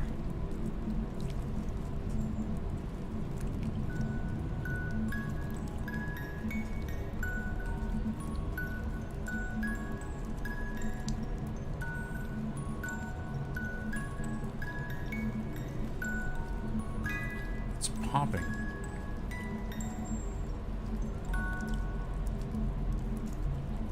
One, two, three, four. 1, 2, 3, 4. 2, 3, 4. 1, 2, 3, 4. 2, 3, 4. 4. 2, 3, 4. 2, 3, 4. 2, 3, 4. Yeah. I bet you that's my stupid tarps doing that. 4 seconds. Every 4 seconds I get a hitch in the frame rate. So we're gonna have to investigate that for sure. Something is spiking. Anyway, that'll do it for me for this evening. I am out of brain power, and that kind of limits how much I can do here. And so, thanks again for hanging out and watching, and hopefully in the next couple of days we can get this thing ironed out. I'm still getting lag when I'm in the editor, so that's a good thing, because the editor is not supposed to be laggy, so there might be something else chugging on my performance. So anyway, I'll investigate this further, and then come tomorrow night, we should be back on asset duty and just filling up the environment as best I can. And so thanks again for watching, and we'll see you tomorrow night, same time, 8 o'clock, maybe 8:30.